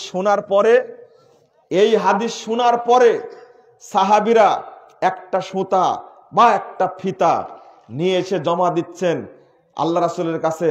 আল্লাহ রাসূল এটা নিয়ে গেছিলাম গনিমতের মাল থেকে বন্টনের আগেই আমি এটা নিয়ে গেছিলাম, দিয়ে গেলাম। আল্লাহ রাসূল এইভাবে ধরে বলছেন শিরাকুম মিনান নার ওয়া শিরাকানি মিনান নার, ও সাহাবীরা এই একটা সুতা একটা ফিতা, দুইটা সুতা দুইটা ফিতাও যদি তোমার কাছে থাকতো, তোমাকে এই দুইটা ফিতার জন্য জাহান্নামে যেতে হতো। জাহান্নামে তোমাকে পুড়ায়া উত্তপ্ত করতো, অঙ্গার বানিয়ে দিত। যদি একটা ফিতা চুরি করার কারণে একজন সাহাবী রাসূলের, তিনি যুদ্ধে গেছেন, যুদ্ধে অংশগ্রহণ করেছেন, যুদ্ধে মারা গেছেন, তিনি যদি জাহান্নামে যায় একটা সুতার কারণে, বাংলাদেশের হাজার হাজার কোটি কোটি মানুষ রাষ্ট্রীয় সম্পদ আত্মসাৎ করে, চুরি করে, দুর্নীতি করে দেশটার 12টা বাজাচ্ছে, শুধু হাত দিলেই হাজার হাজার কোটি টাকা পাওয়া যায় তাদের কাছে। তাদের অবস্থাটা কি হবে? তারা একটু ভয় করে না? আবার এই টাকা নিয়ে আবার হজ্জেও যায়, লজ্জাও নাই, শরমও নাই, হায়াও নাই। বললাম যে সুদের প্রভাব, হারামের প্রভাব এত খারাপ, নিকৃষ্ট এত, সে ভাবেনি। কোন অফিসার ঠিক মতো ডিউটি করে না হারাম খাওয়ার কারণে। নামাজ পড়বে কি করে? নামাজ পড়ে জামাইয়ের ভয়ে, জামাই নামাজ পড়ে শ্বশুরের ভয়ে। জামাই নামাজ পড়ে কিসের ভয়ে? শ্বশুরের ভয়ে। ভালো হয়ে কি করবেন? শহর কেন্দ্রিক দেখেন, বিশেষ করে ঢাকা কেন্দ্রিক যে অবস্থাটা, যারা ঢাকায় অবস্থান করে, কোন পরিবারের মধ্যে শান্তি বলতে কিছু নাই। টাকা আছে, আরে সুখ আছে রে, শান্তি না। শান্তি থাকবে কি করে? ঘুমের ট্যাবলেট না খালে ওর ঘুমই হয় না, মেডিকেলে যাওয়া লাগে। কেন? বড় কোম্পানির ব্যবসা, কিন্তু ব্যাংকে লোন আছে কয়েক হাজার কোটি টাকা। ও শান্তি পাবে কোনোদিন? বউ বাচ্চা কি করে খোঁজই রাখে না।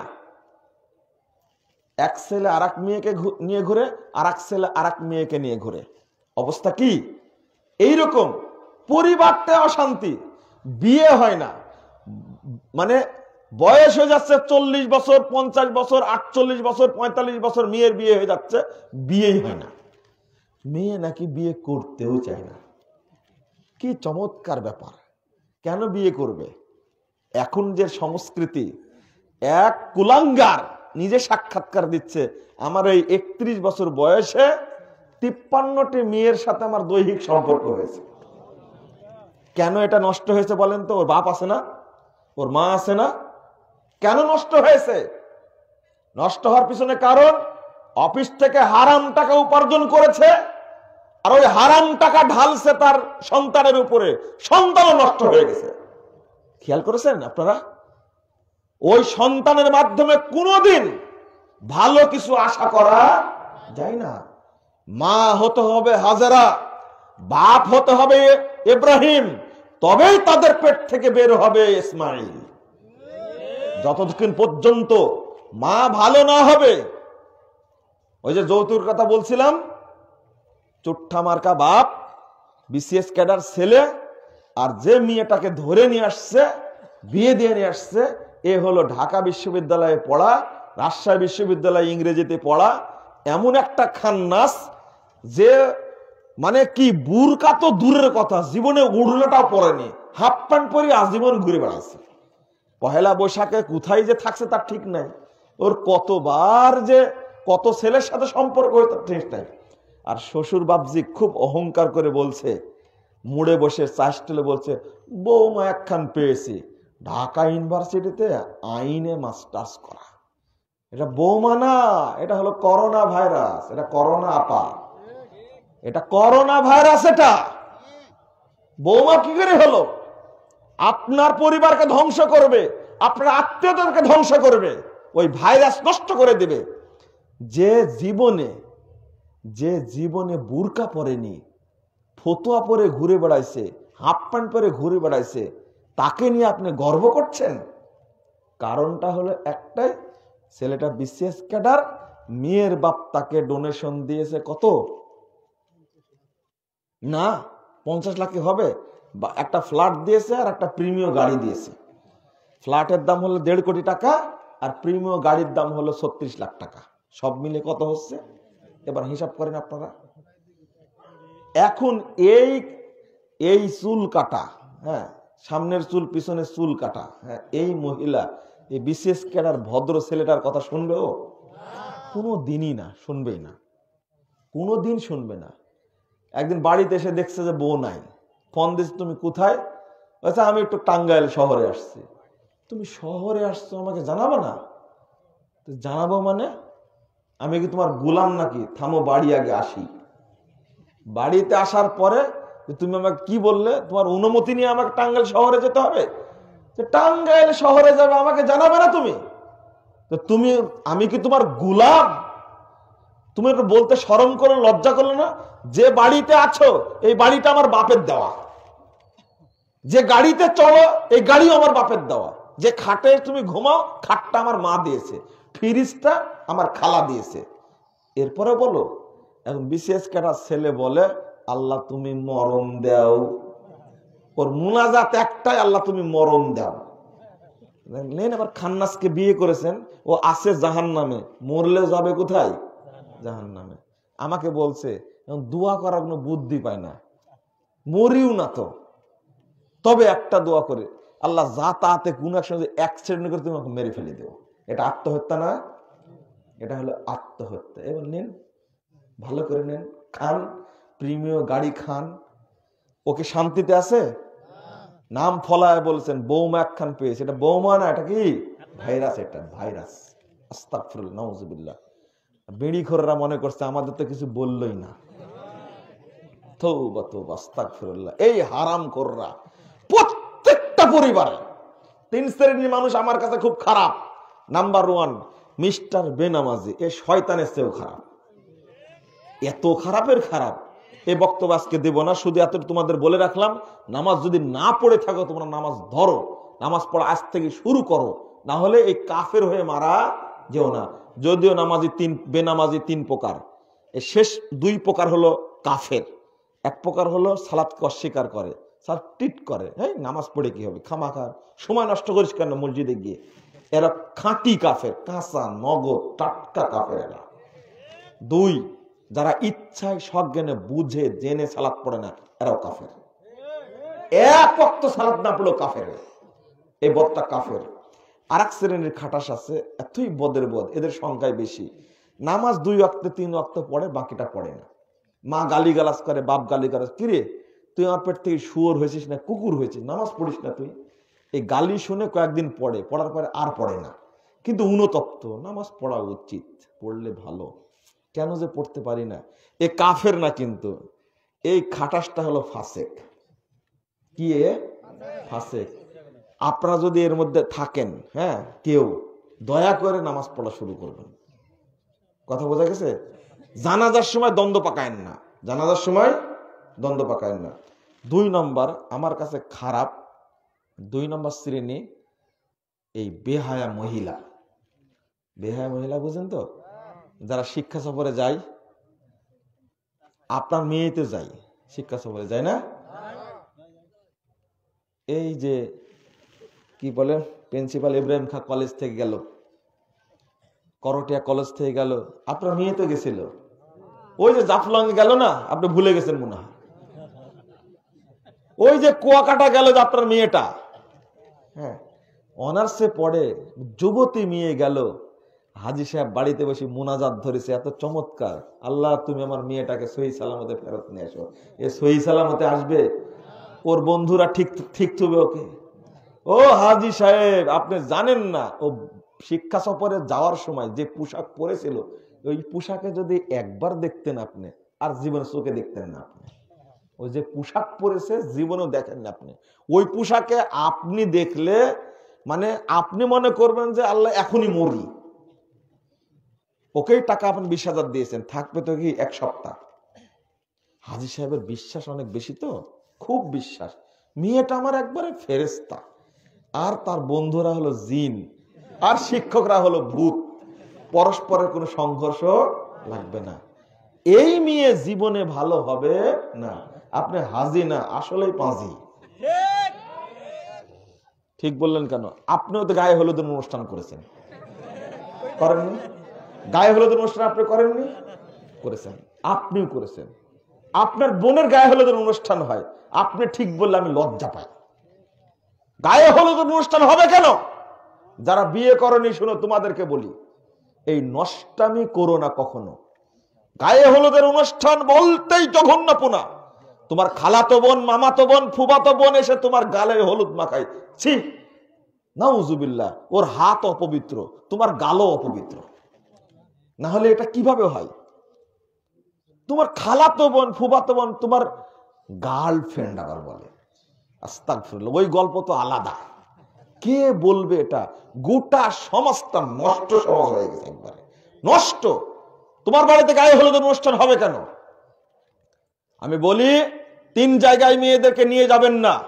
বর্তমান প্রচলিত বিবাহের অনুষ্ঠানে মেয়েকে, বোনকে, মাকে, স্ত্রীকে নিয়ে যাবেন না, ঈমান মাসান আগে।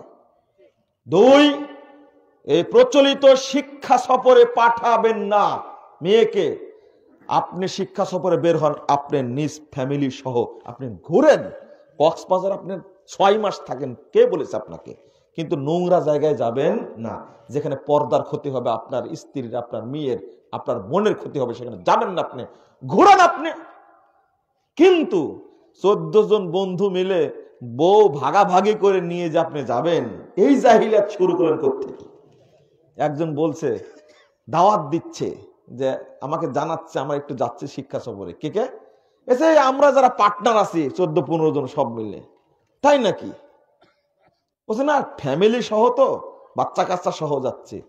কি চমৎকার ব্যাপার, মানে বউ ভাগাভাগি করে নেবেন, তাই না? শয়তানি করার জায়গা পান না। মাথায় সুন্দর টুপি, মুখে দাঁড়ি, দেখতে ফেরেশতার মতো, আর বউ ভাগাভাগি করে নিয়ে আপনি যাচ্ছেন শিক্ষা সফরে। এত বড় বেহায়া হয়ে গেলেন।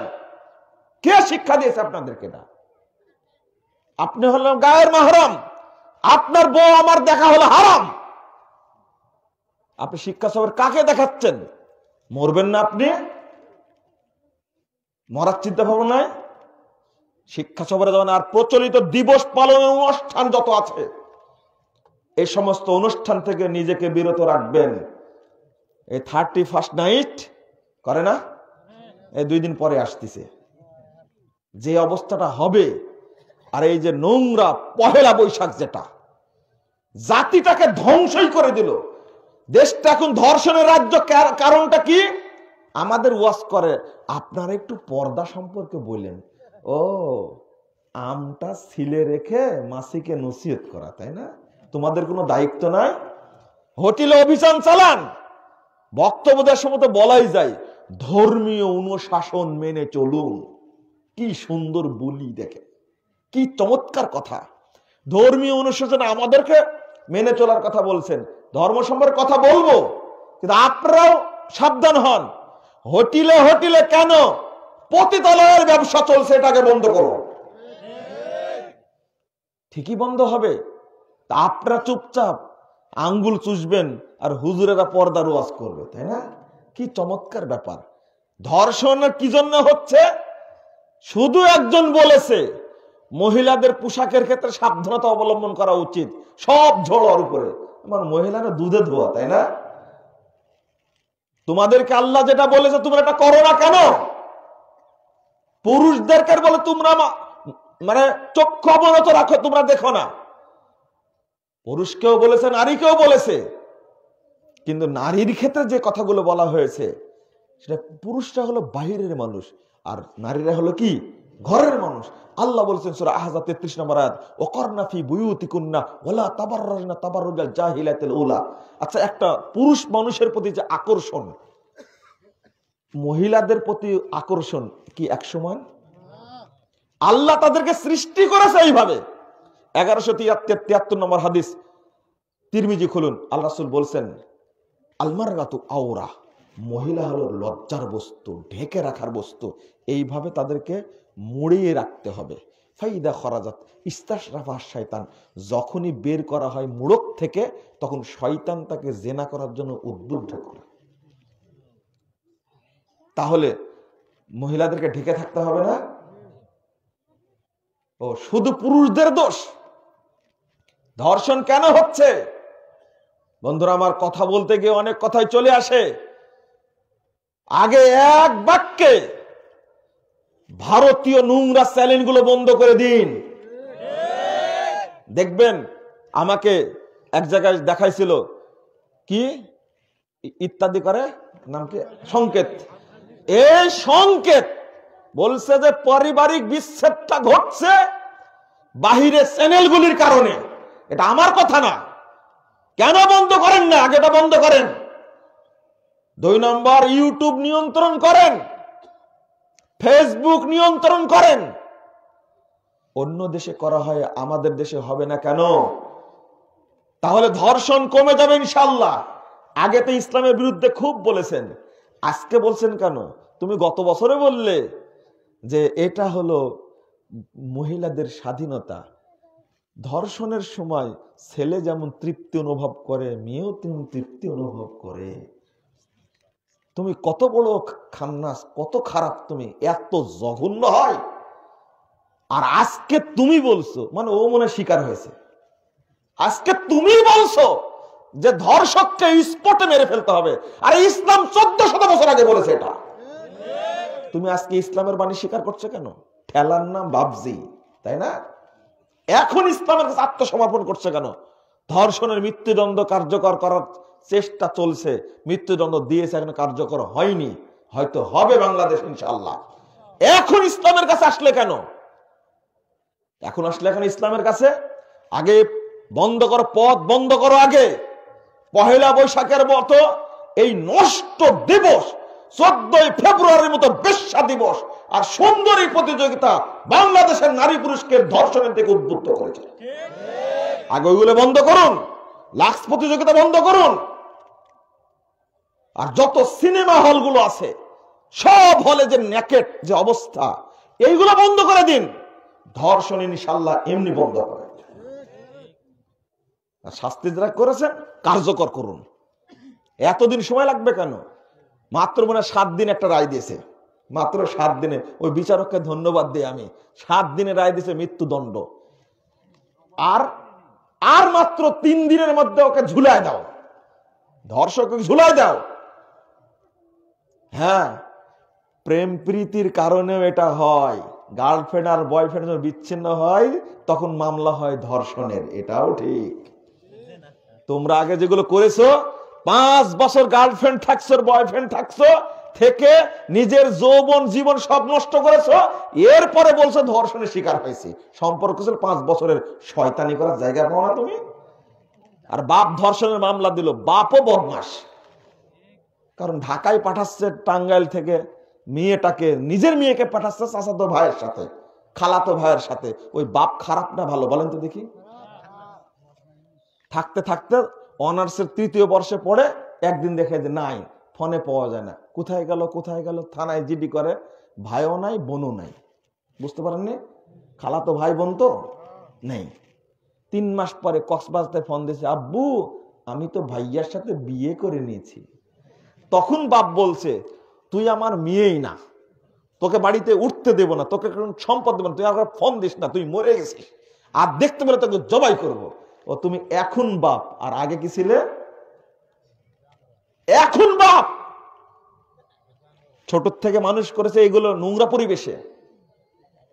নিজে আগে বাপ হন, সন্তানকে মানুষ করুন। ধর্ষণের শিকার সবাই হয় না। আপনি আপনার মেয়েকে নিজে ছেড়ে দিলেন কেন? খুব রেয়ার ঘটনা ঘটে, একেবারে নির্দোষ। মানে এই সমস্ত সন্ত্রাসীরা, মদখোররা যেভাবে উৎপেত থাকে মেয়েদের প্রতি, যে ঘটনা ঘটে, স্বামীর সামনে স্ত্রীকে নিয়ে যে ধর্ষণ করে, এটা কি লোমহর্ষক না? কত বড় জঘন্য পর্যায়ের কারবার। এক শয়তান, বৃদ্ধ শয়তান, মাত্র 2.5 বছরের মেয়েকে বাচ্চাটাকে তার কাছে রেখে গেছে, মা পার্শ্বের বাড়িতে গেছে কাজে, ওই বৃদ্ধ শয়তানটা 2.5 বছরের শিশুকে ধর্ষণ করেছে। এটা কি দেশ? এটা একটা কেন হচ্ছে এগুলো? ইউটিউব গুলো বন্ধ করে দিন, নিয়ন্ত্রণ করুন এগুলো। আপনি আগে পরিবারকে সামাল দেন। সব চ্যানেলগুলো খোলা রাখছেন, টিভির বসা রাখছেন কেন? ডিশ লাইন কেন আপনার বাড়িতে রাখেনি? যদি পিস টিভি শোনা যায়, পিস টিভি তো বন্ধ। টিভি কি বন্ধ হয়েছে? টিভি বন্ধ হয়নি। ডিশ লাইন বন্ধ করে দিন। যদি রাখতেই চান, আবার আপনি তেলাওয়াত শুনবেন, ভালো কথা শুনেন, সব চ্যানেলগুলো অফ করে দিন, দিয়ে একটা রাখেন। দেখি পারেন কিনা? আপনি পারবেন না। আপনি বইয়ের বাপের কাছ থেকে যৌতুক নেওয়ার কারণে আপনি বইয়েরই গোলাম হয়ে গেছেন। আপনার নিজের ওয়াইফের গোলাম হয়ে গেছেন। আপনি কথা বলতে পারেন না তো। হারামে জর্জরিত সমাজ, সবগুলো থেকে আপনাকে বেরিয়ে আসতে হবে। জাহেলিয়াত থেকে, সুদ, ঘুষ, যত প্রকারের হারামের কথা বললাম, হারাম থেকে বেরিয়ে যদি আসতে পারেন, 5 ওয়াক্ত সালাত যদি আদায় করতে পারেন, ইনশাআল্লাহ আপনার জন্য আমার জন্য জান্নাত হবে ইনশাআল্লাহ।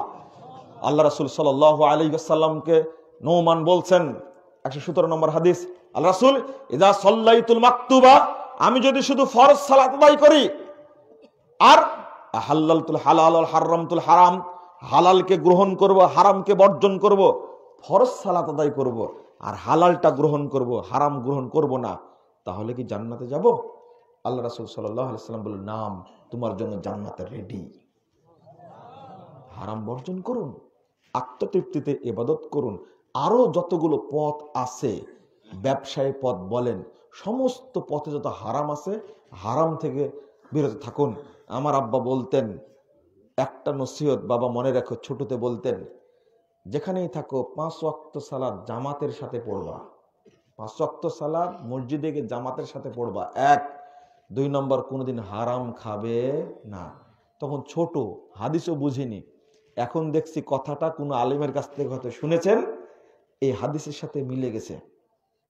আমি বলবো আপনাদেরকে, হারাম কোনো মতেই যদি যেন ভিতরে না ঢোকে, ঢুকলেই অপবিত্র হয়ে যাবে, দোয়া কবুল হবে না।